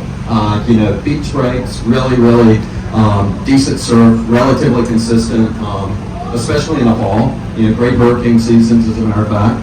But after I kind of got a little bit older, I moved to a great surf town on the East Coast called Wetsuit Beach, North Carolina. Yeah. It was great. So I call that my home break right now. The fellas finally accepted me, I think, after year 20. Are the winters that harsh there, or is it pretty mild? Because I think it can get cold. Yeah, it can get really cold. I mean, our water temp will drop in the low 40s. So, Snow on the beach? Yeah. Yeah. But, then we've got magic. Water temp can get to 85, 86, 87. So weird. Yeah, So drafts. We don't understand that over here. We get a 10 degree swing, maybe. Yeah, it's pretty cool. We've got this warm water flow called the Gulf Stream, and it literally shifts. So when it moves out, the temperature drops. We get cold temperatures. Not a lot of snow or anything like that, like they might up north, but in the Northeast. But it definitely gets cold. It weeds out those weekend warrior types. You have to be pretty committed to go all year round. So Yeah, it kind of cleans out after about Labor Day. What was the population on that island? It's a really small island, but it's a vibrant surf town. If you guys want to go for a 5-mile run, we probably have to run it twice. It's separated by a drawbridge. The fishing's incredible. It's just really beautiful little barrier island. Wow. Yeah. And that's where you learned how to surf? Yeah. So, it was great. I had some mentors growing up, that made the trip to Hawaii in the late 60s. So, I know, approaching my age, so always looking up to those guys. We'd wait for them to dust the board off, so I could pick it up and have a new board. So it was really cool. Who were those guys? Do you remember? Yeah. There's one of my still longtime friend, a guy named Yogi Pagliatti, a guy named Robin Orr. They weren't contest surfers, but I mean, they were doing it from day one and really redneck. Yeah. Travelers, like travelers, early travelers. I think Robin lived with Bobby Owens in Hawaii in the late 60s, early 70s, and they taught me a lot. And you know Lynn Shell. Oh yeah, Lynn's a good buddy. Yeah, we had the pleasure of interviewing at Surf Expo awesome. Because of you. But he is from that area too, right? Yeah, well, he's a little north. The thing you'll find about once you go through the Carolinas is we're a series of barrier islands, and as the crow flies, we all live really close. But as the islands go, it's about 2 hours between everything because you come off a drawbridge, then you have to drive up, drive over a drawbridge, come back down. So it's like a whole series of barrier islands. Lynn's from the Outer Banks. Yeah. He lives up kind of in the next area. Yeah. They get rocking surf. They're really good surf. Outer Banks is definitely. Yeah, it's the real deal, man. So what was your first surfboard? My first one, I got hand-me-downs. I had an older brother. I think my first hand-me-down was an old Jacobs. 9.6, probably weighed 75 pounds. Oh, I can imagine. And my first new shortboard would have been a Weber ski. It was kind of a single fin, super thin for the time, like really tight 50-50 rails. It was a fun board. So that was my first new board. Like, Dad went, okay, I'll get you a board. Yeah. Kind of thing. Yeah. Was that a little bit lighter and everything? That thing was like 7.2, so it's the first time, we kind of started, the shortboard era was just starting, we're starting to kind of drop down. I think he got my dad, kicked it in, got my brother a Jacob shortboard, which was about 6'8", 6'9", and then I picked up the Weber. It's funny, quite recently we've interviewed some older dudes and they're talking about how the transition from longboards to shorter boards, you're in the same era, and it's kind of mind-blowing how longboarding went away. Yeah, not completely, but for brief, maybe not even brief, maybe a couple decades. Yeah, it did. It was crazy. And the transition wasn't always going from 9 foot to 7 foot to something in the 6s. But I mean, at that time, the transition jumped out. A lot of guys were running these really 3.5 inch thick, like 5.6, 5.8s. Yeah. It was pretty crazy. Yeah. So it made this ridiculous cut to almost too small, and then it started coming back up. So Jacobs is a West Coast brand. Yeah. Was it Dewey Weber? Yeah. Okay. And that's a West Coast brand. Yeah, that's a West Coast brand. Yeah, we still, I mean, there's a great group of shapers back east. Lynn Shelby one, by the way. Yeah. And even in the early days, you know, in our area, there were 2 or 3 shapers, you know, making boards through the transition period. But you know, I mean, we idolized you guys, right? So A lot of imports from the West Coast. Late night was Chalky was popular back then? Oh yeah, man. Everybody listens, Hey, right? you're old enough. Whoa. Yeah, you've got your own episodes now, right? How dare you? Yeah, so it was really kind of neat. You know, being able to see that. You know, surf movies were a thing as a kid. You know, I was lucky. There was a couple of guys that ran surf movies up and down the coast, and I was smart enough and a little enterprising that I would get the flyers. And so I got the free ticket because I put the flyers up all over town, you know, and made sure they knew the person at the Holiday Inn so they could break out the movies and show. Plus, it gives you status of like, you're you're in the know. You're in the know. Like, Yeah, now PT wants all my flyers because I still have a lot. You still have Oh yeah, I still have the original. So, are you talking Bruce Camardi, or is that later? That's a little later. Okay. Yeah, that's quite a bit later. Yeah. So what movies were you? I mean, like 5 Summer Stories, Wow. the guys from Haunt, you know, we're here playing the other night. Yeah, that kind of era. Yeah. Incredible. Yeah, it was cool. And those were like giant movie, like surf movies, like they toured everywhere. Yeah, it was really kind of cool, you know, so probably the 2 times a year that the community could come together as surfers, Yeah. you know, and so, yeah, it was really kind of fun. Looking back on it now, you know, media is so accessible, but, you know, for everybody to pile in and real foods, you know, you wanted to bring that back. Yeah, kind of thing. Beer bottles rolling down. Yeah, that happened a little bit, yeah. Kind of smelled funky a little Yeah, bit. might have A little skunky. Yeah. Yeah, it was a great time though, you know, because you were watching the transition. Guys were traveling, you know, coming out of the 60s, the 70s, even into the 80s. And then I did this crazy thing. I decided to open a surf shop in Wetsuit Beach. I worked through a surf shop and worked at a skate park, you know, kind of through college. What was this shop name? The shop I worked at first was called Surf and Stuff. He was a great guy, a guy named Woody Styron. And Surfing Stuff. Was that on the island? It was on the mainland, in a town called Wilmington, and Woody was in a boating accident, and so, you know, God rest his soul, but he was a great guy. He's a big innovator, really progressive surfer. He understood what a modern day surf shop would be. And then after Woody passed away, opened a store with partner Mark Allison. And You did? Yeah. How old? I think I was 23 maybe. Wow. Did you go to college or? Yeah. I got a degree, and I went to college, and I was an okay student. I actually liked school. You know, college was okay, and but the surf shop thing was kind of what I wanted to do, and so So early on, you had that like passion of having your own store. Yeah. It was that's what I wanted to do. You know. So you and a partner funded this, or you get some parents in, you get some relatives in? Thanks to my dad. I think my dad lent me some bucks. I think I sold a truck. You know, but luckily we knew everybody in the industry at that time. It was still really tight, and this would have been when the industry was like, you know, OP and Sundeck. Gotcha wasn't even here yet. So Hang 10. You know, so I go kind of way back. Yeah. You know, and but we knew everybody still knew everybody as a community at that point, so it was kind of easy To get open and get to get open, and you're one of the fellas, and you know. Now, did you look into the business of owning a surf shop, like research it, or? Oh, no. Are you kidding me? No, we're just going to throw a bunch of product in here and we're going to kill it. Yeah, That guy looks like he's having fun with it. What do you mean you signed a 10-year lease? You know, I didn't know anything, man. You know, no. Hey, we had to pay rent and taxes? Yeah. Okay. Well, the taxes thing is a whole different story. But it's so you kind of came in with a passion and a love and a great community, and at about the time that kind of like that first group of surfing was going to explode, you know. So like Timing was good. timing was great. So like you know, in the late 70s, back east, actually Surf Expo where I work now is getting ready to have its 50th anniversary. right? This year. Yeah, coming up. So We're being invited again, right? yeah, you're being invited. You guys, Yeah, put them on the spot. You heard it here. You're right It's here. not on recording.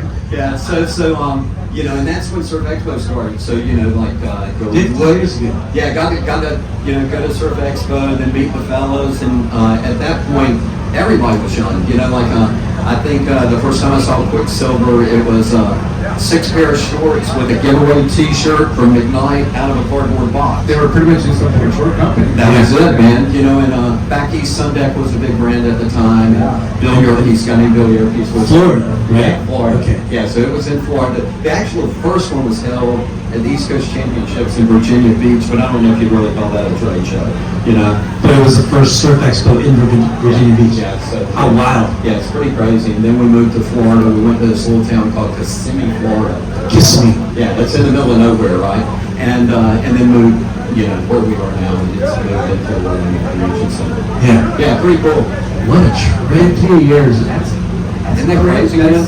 Yeah, so you watch these transitions through the industry, and I think the industry's going through some really good transitions again, you know, where it is a youth culture, and we remember that, and you'll always have these iconic brands that are, you know, the heart and soul of it, but then you see the upstarts of the young brands, and we've been through maybe 3 or 4 transitions, you know, a lot of the brands, whether it's, you know, the Bolts and the OPs, or the Gotchas from the 90s, or there was this plethora of Australian brands in the 90s that aren't around anymore, Hot Tuna, Flats, there was a whole thing, and now you got this whole new kind of, Mamba, that was it, yeah.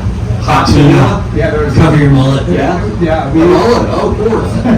we love the Australian name brands. Yeah, so Then the Japanese named their companies the weirdest. yeah, funniest. that's pretty weird.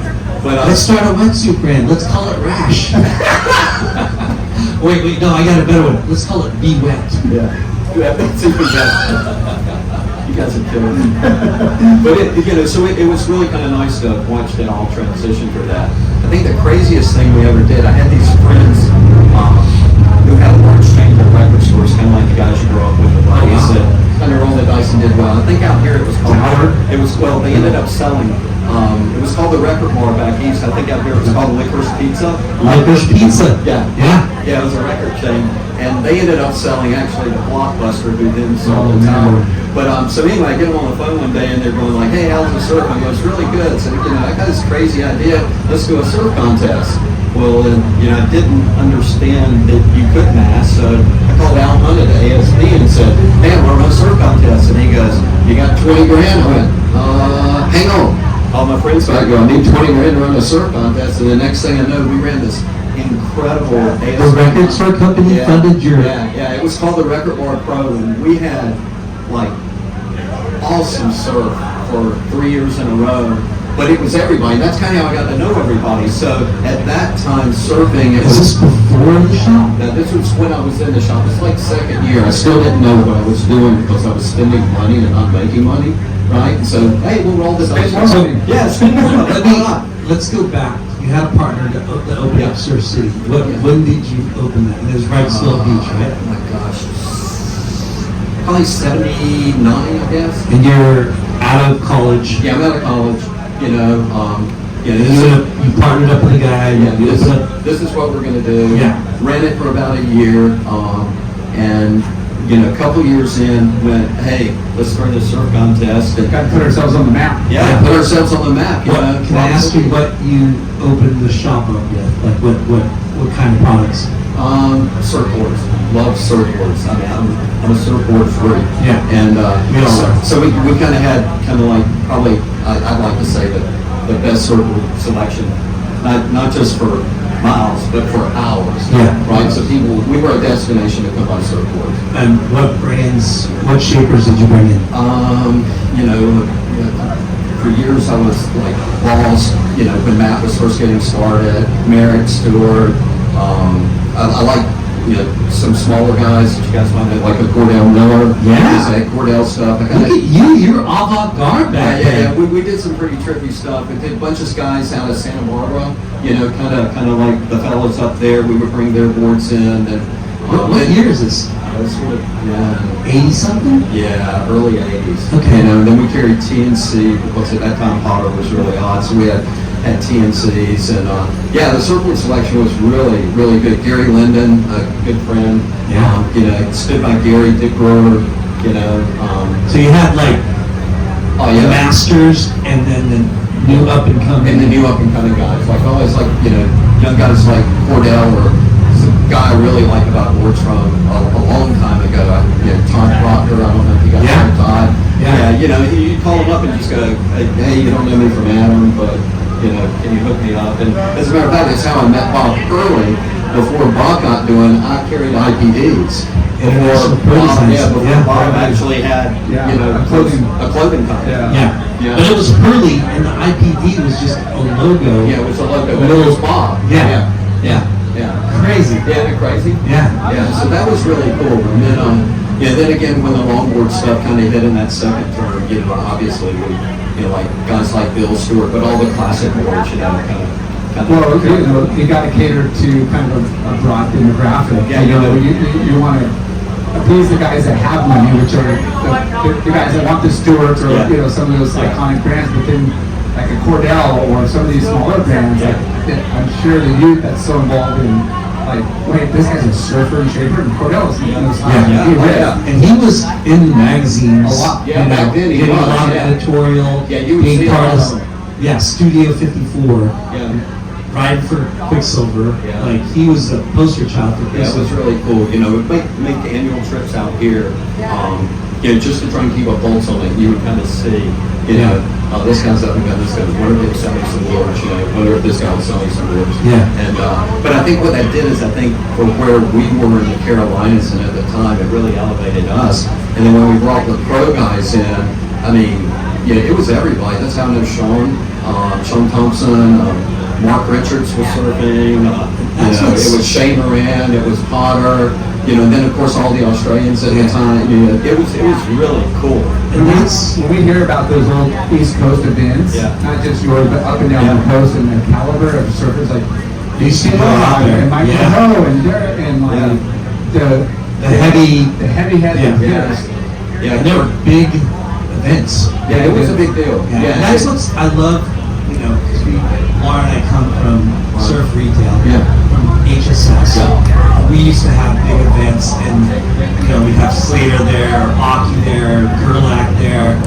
Like, you guys did it over there, and that's the beauty of surf shops. You know, they're the temples of Stoke. Oh yeah, it was. It was amazing.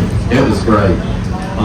But that builds the community and popularizes surfing, and great for business. No, it was killer for business, and I watched it launch. This whole group of youth guys. I don't know if you guys have been bourgeois. You guys know Benny? Sweetwater. Yeah, that's right. Well, Benny started over at my store before his dad Oh, died, really? and Ben's one, and his dad are two of the nicest people who ever met, and his sisters. And his core, like surf, as you can get. He is still ripping. and still rips. Still traveling, still doing it, living the dream. But it was really nice to get those kids, like at that time, I mean, they were bronze, to give them a taste of what real surfing was. You know, and to have the best in the world come in, and all of a sudden, it's just like our town, as far as surf culture, just exploded, and the level exploded. I mean, we've had kind of iconic guys in our town. Every town has one, right? Like there's a guy named Will Allison, good shaper, surfer, a guy named Billy Curry. You know, they've won the East Coast Championships multiple times. You know, just great surfers. But to watch this next group of kids explode, like, and Benny kind of led the pack, amazing. What's crazy too is, like, at the time you're not thinking about what kind of effect you're having in the community, and then like when you get older and these young bucks that you're talking about walk up to you like, you changed my life. Yeah, they do. Everybody was really appreciative. I still get guys when I'm home that are, you know, they'll tell me stories. So I got my first board here. Dude, I remember the day of this contest, or, you know, it's really kind of cool. You take it for granted when it's happening, right? You don't realize it. You know? Like, you're doing it because it's your livelihood, and you love it because it's your passion. That's right. But then you don't realize, like, Shaping the future. Yeah, it's pretty like, cool. you're getting opportunities that weren't available. Yeah, You know? it's pretty neat. You know, it really is. So, you know, we had you know, for a small southern town, they have a really cool skate and surf scene. Yeah. So, you know, it's nice to be a part of it somewhere, you know. And yeah, the influence on like surfing out and skate and help building parks in their communities and having a place for kids to go is so huge. Yeah.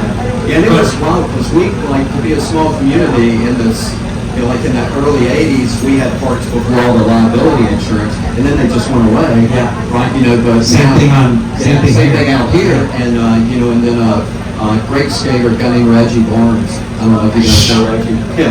You mean the Yeah, Mr. Barnes. mafia barns Yeah. of the surf industry on the East Coast? Yeah. So Reg is Reg is a great guy, good friend. Kind of grew up with Reggie, and you know, Reggie's been so much to help support the community and stuff. So it's really kind of a lot of fun. Isn't Reggie the first, like, surf business guy to have like a G4? Really? We're making up stuff. I'm not. I think he has his own plane though. Used to. Yeah. See? I'm making up stories, but not really. Yeah, now his kid's charging, right? He's riding 90 to 100 foot wave. Is it Mason? Yeah. Yeah, he's charging. A lot of quick strike trips. Those guys are on it. Yeah, those guys do it, man. They really do. So, when you opened up Surf City, why did you call it Surf City? You know, actually the little island I told you I'm from, it's called Topsail Beach, North Carolina, and the town on Topsail Island is Surf City. Yeah. So we're gonna report you to the.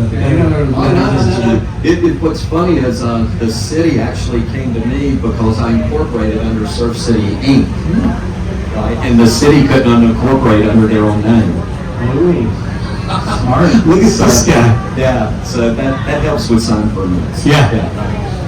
So was it successful out of the gates, or did you have some struggle, or? No, I mean, I guess it's all relative. I mean, you know, there was food on the table and I paid rent, you know, in the early days, and I wasn't really thinking about what success is, but surfboards were coming in and surfboards were going out. Yeah. And, I think we just hit the timing right. You know, Mark was a good partner. He had stores in South Carolina, and I think we just kind of did the same, like a lot of guys out here did. You know, I mean, we were in the right place at the right time with the right product. So we're really blessed. I think it works in your favor to be kind of simplistic like that, not have these huge goals and huge growth, and just say, hey, like, we got food on the table, we're making an impact, everybody's happy, but then it's like, wow, there's a lot more money in the game. There's a lot more brands. Oh, this brand went away. Now things start really getting like more. And we were lucky like you guys, you know, up at HSS, you know, I mean, I had the best crew, you know, like it wasn't just me. I had some crazy personalities that worked for me, but they all had a good soul. You know, and they were all about supporting the community. So, there were some pretty nut antics. Like I actually got a call out in one of your earlier podcasts from Christian, because they lost Christian on a tour one time, and I had to go find him. You know, so we did some pretty cool stuff. Yeah, I'm sure. Christian Fletcher. Yeah. Somebody called me one day. I just got a call out on Lake Chalky. I was like, really? Who? But Christian Fletcher. I know what story that was. Yeah, he was taking a nap next to the gas station or something. And he had like green hair and a mohawk, and everything you've seen about the Carolinas is true, and it was not in a spot to have green hair and a mohawk. So, you know, Debbie calls me on the phone all upset. She goes, I know you live in Carolina. Like there's North and South Carolina. I was like, Debbie, I live in North, your son's in South Carolina. So we told him to buy a hat, you know, sit down and shut up. That's so hilarious. But Chris and I are good friends to the day. I really respect everything he's about. Yeah, pretty cool. You know, and that's what was so awesome about our industry is, you know, whatever event or movie or athlete tour, you know, they would go pop up on the East Coast and all the great shops. Florida all the way up to Maine, right? And for the surfers that got it, it was such an eye-opening experience to how gracious and cool, and the East Coast vibe is just so different from here. Oh man. Yeah, it was really cool. I mean, there's like stardom, like, you know, guys would be lined up in the parking lot for autographs, and here you're going, oh, that guy dropped in on me last week, you know, kind of thing. But there really was this this full stardom thing for all the guys that came through. Quicksilver was great about bringing their crew through. You know, guys like, you know, Christian was on a pretty regular basis. Bone Brigades at the high, you know, coming and skating their ramps with us, you know, on tour. It was really, really cool.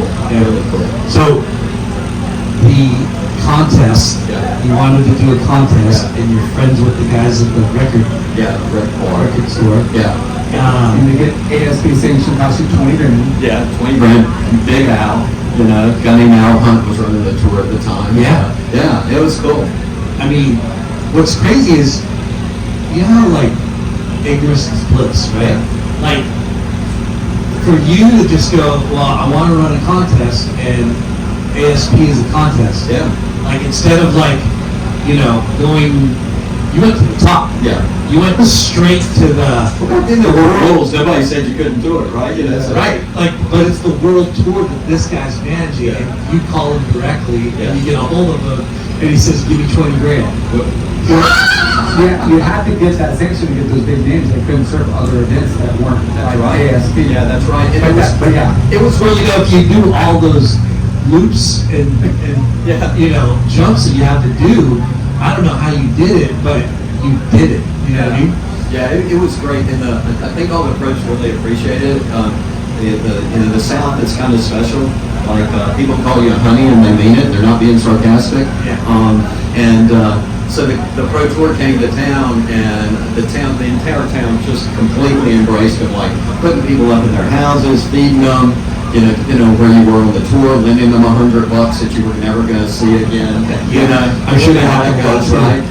But it was, it was really, really exciting. So what was the first contest that you threw? It was called the Record Board Pro. We did it for 3 years in a row, and it was great. And it also gave the East Coast guys, like all the guys you know in Florida that were coming up during that time, like a Matt Keckley, you know, that kind of whole crew out of Matt's group. It gave them a chance to compete against world-class guys for the first time.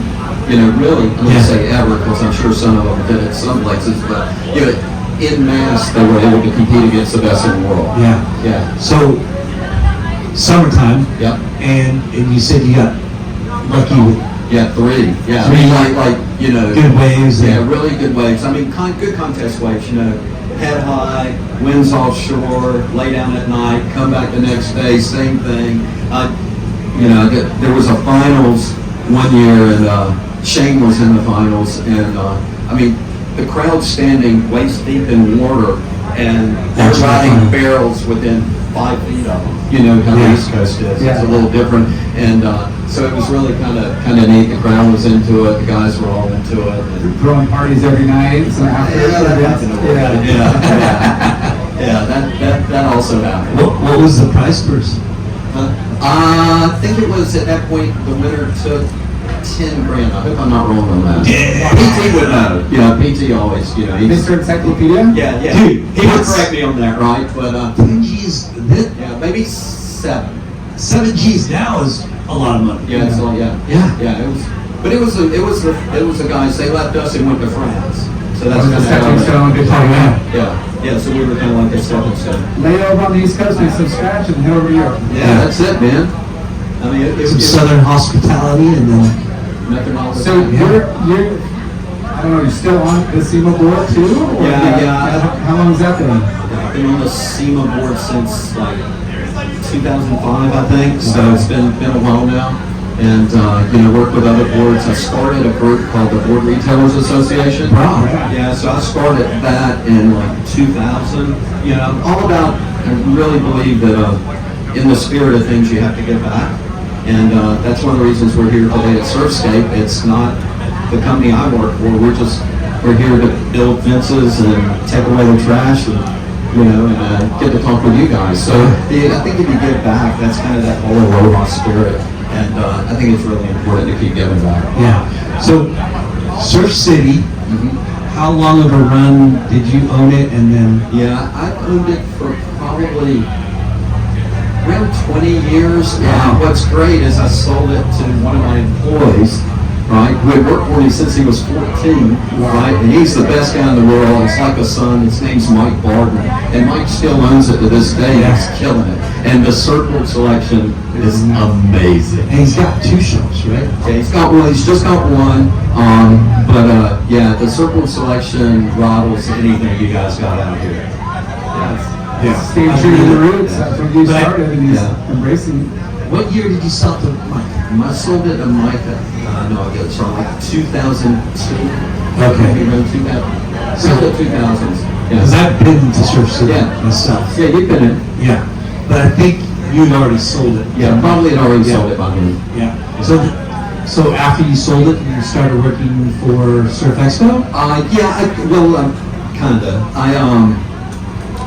During the .com thing, that's kind of my thing, I worked with a small web development firm, kind of a boutique firm. We had some really good clients, luckily industry related, and so I did that for a little bit, and then I was headhunted by Surf Expo. We were doing some work for them, and they were like, "Aren't you on payroll?" And I was nobody ever asked, and they asked. So you're already contributing, and they said, hey, like, Yeah, it's a good yeah, check. come on in. Come Yeah, on. yeah. So what happens when you're a good person and you know your stuff? Yeah. Doors open up. Yeah, it does. It does. He knows how to throw events. He threw the Record Bar Pro for 3 years in a row. Yeah. He knows how to put things together. Yeah, it was good. It's good. And it's just great what we do now. I mean, we've got the perfect shop. You're kind of like the mayor. I mean, it's like You are the ambassador. Yeah. You make sure everybody gets in, and you tell them not to stay out late. And you open the doors, and Nobody ever listens to you. yeah, that's it. Right? And they usually. I told you to go home, and then 3 hours ago. One more round.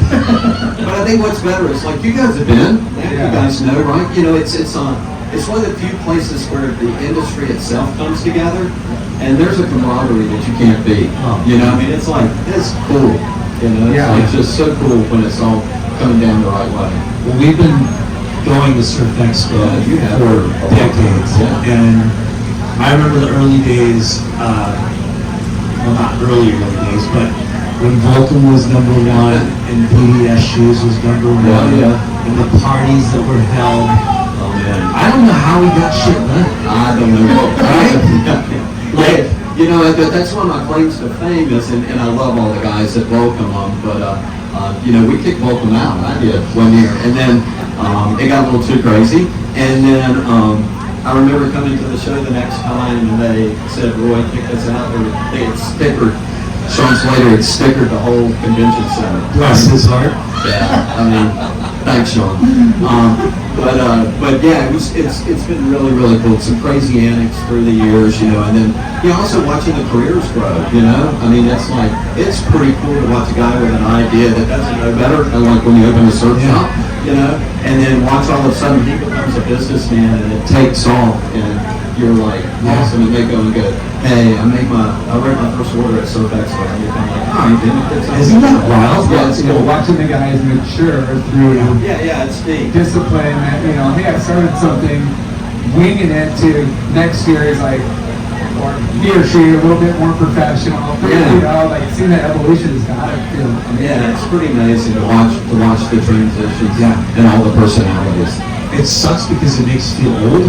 To watch them be like a Grom interning or just like being a team rider, and then they move through the ranks. And you're just like, oh my gosh, I remember him begging beers from us. That's right. Yeah. I mean, it's really kind of cool, but it's also nice to to be a part of that.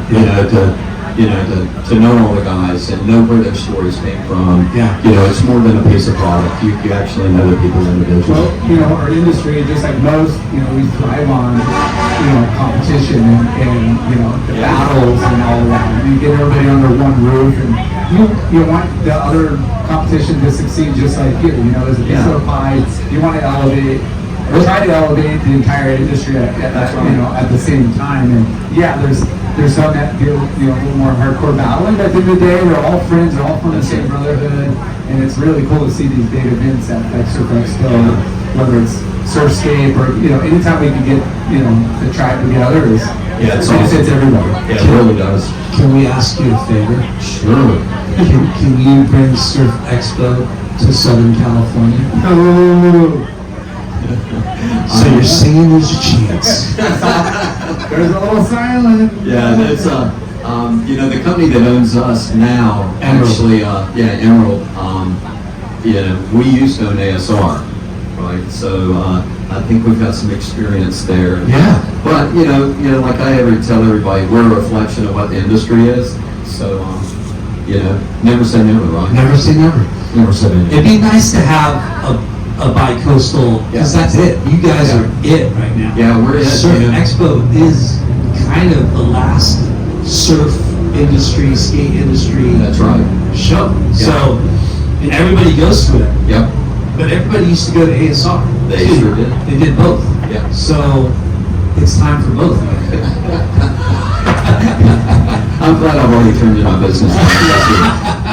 You know, but you know, like I said, you never know. You know, the great thing about you guys out here in Orange County is, you know, everybody's here. So the service at the surf shop level, or at the product level, or at the execution level, is here. And I think that's why Surf Expo has such a long run.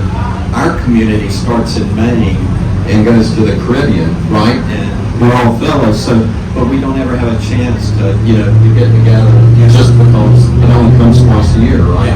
So I think, you know, I think just the geography that we're able to affect is pretty cool, and we're seeing a rise right now in Brazil, Central America, Mexico attending from an international standpoint, like you said, because there's nowhere else to go. I was talking to guys from Eurosema that are actually here at this event today, you know, and they're in the same situation, so Crazy. trying to get them to come.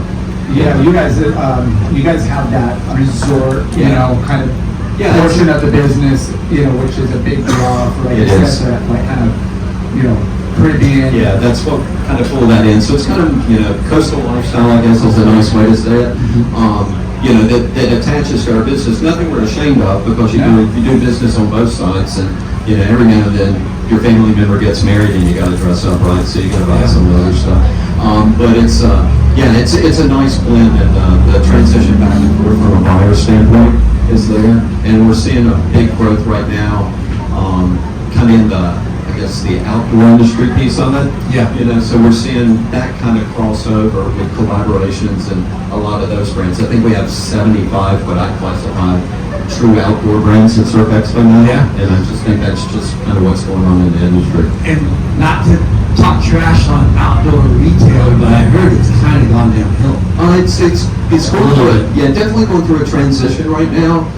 But I think it's still the place, the opportunity for a young brand to launch its product. You know what I mean? Outside of, they have stoic brands as well, just you know, like you know, Patagonia or North Face or something like that. But to get started and get innovative, there's no place for the industry to show that product, right? So I think it still does an incredible job. As a matter of fact, a good friend of ours is managing it now, so I know it's in really good hands. A guy named Sean Smith has ran SEMA for over 20 years. Nice. Yeah, so Sean's there now, so I think they're in really good hands. I got in trouble at SEMA 1 year. We don't talk about it. Was it in combo? We've heard it a lot. What? Was it in combo? About 7 years ago. I don't remember that. Yeah, me neither. Yeah, you're right about the outdoor, and then I think just there's so much participation with the surfer, snowboards, and fishes, and golfs, and hikes, and camps, all part of it. it's all part of it, you know. And it's been so separated and clicky, you know, almost. And it's nice to see some of that bridge. Yeah, it is. It Working really together. is. So, important question. Yep. Are you still surfing? Oh yeah, yes. Yeah, I'm getting ready to go home in 2 weeks, so I'll be in Whitesville 2 weeks from now for, you know, be able to get in the mornings and see the fellas and, you know, bump a few rails and. Nice. You know. What's your board of choice right now? Well, actually, you know, I'm running kind of like for longboard steward, and I'm looking at a firewire right now. So you know, Big Mike's a good salesperson. Yeah. So we'll see what Chewy says. You know, so not fast like Chewy, but you know, but. Have you partaken in any wave pools? No, I have not. I was supposed to go to Waco, and And so I'm looking forward to that. Yeah. But no, I haven't gone to the temple. Yeah. Ridden Slayer stuff yet. Oh, Is it crazy? it's pretty amazing. It's like 55 seconds, isn't it? It's like almost a minute. It's over a minute. It is, isn't it? It's a 700-yard pool, and if you get a wave from start to finish, you ride the thing for 600 yards. At least. And depending on the type of wave, it could be, it could be the 40-somethings to about a minute, depending on the, like the Yeah. speed of the wave, and it's pretty wild. Yeah, I mean, I just cramp up. I mean, that's it. Waco's pretty amazing too. Yeah, they run a good ship down there. Yeah, They really it's do. not as, perfection Right. as the Slater pool, but it's so It's just a different type of wave. Yeah, it's a so completely it's a different perfect way. beach break. Yeah, it is. That's It's right. like Slater's a point break, and that's a beach break. Yeah. You're surfing Hatteras, Outer Banks, Yeah. or you're surfing like Rincon or Yeah. Malibu or whatever type of long. That's pretty neat. Yeah. Any memorable surf trips outside the country you've been mental-wise, or? Yeah, I mean, I think everybody should explore and really be about exploring, Costa Rica in the 70s or, before there were roads, not just the road, out back to the West Coast, but, Mexico in the early days. I'm sure there's still spots like that, and I just can't tell people enough to go take that chance. Yeah. I've got great memories from all, before there was a lot of travel in certain areas. Yeah. That's our home goal, make some money and get out of town. Heck yeah. Heck yeah. Yeah. I mean, it does. So I think that's part of being a surfer is you get to go and explore and try different things. And when you have next generation, I was showing my little son, they just taking them and seeing them, their eyes and their experience going to some of these places. It's just like, Yeah. this is what I dreamed of. Now I'm gonna pass it on. Yeah, it's great. It really, really is. So for any aspiring entrepreneurs or new brands in surf industry or whatever, any industry, they have a brand that they want to go to exhibit at Surf Expo. How do they? Yeah, it's pretty easy. Everything else we have a website, right?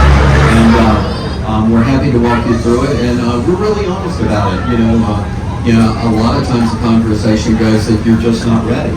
And I'd rather have it all together and be prepared and know what they expect than to show up unprepared and fail. So sometimes it's a mentor thing. You kind of help walk a guy through the process and go, you know what, man, you got a little good thing going, you're making money, I'm not quite there, let me help you. And then we're happy to get all the funding and mentor some of those guys and point them in the right direction. Well, that's a great, point of view, because you don't want them to come once and have a negative feeling and then they're gone. Like, you want to build a relationship when they're right and have them come back and help them grow and be there for years. Yeah, I've got guys, you walk the floor and, guys patting you on the back going, hey, this is my 35th year. They're letting you know. And so that's kind of what you want. You want that. You want it to kind of be a partner, not really, don't get me wrong, we make a lot of money, but there is a partnership there. Yeah. Yeah. It's pretty cool. Well, I'm sure you're not done, and we definitely value your time here. I know this is short, but we'll have to get you back on the show and really dive into some more of your stories, more about what you've contributed and what you're Thanks. going to be doing. You guys are awesome. I love hanging out with you guys. Dude. Can't wait to have you in Florida. You heard that? Yeah, you heard that, right? You guys come in September? That's just fine. Yeah, come on, All man. right. Let's do it. We're there, brother. All right. Well, thank you, Thanks, Turner. man. Thanks for all the Thank you, sir. contributions you've done for surfing, and keep up the good work. Thanks, boss. Thank you. Bye. Thank you. Peace. Thank you, SurfScape. Thank you, bye. Thank you, guys. This is an awesome show. Boom.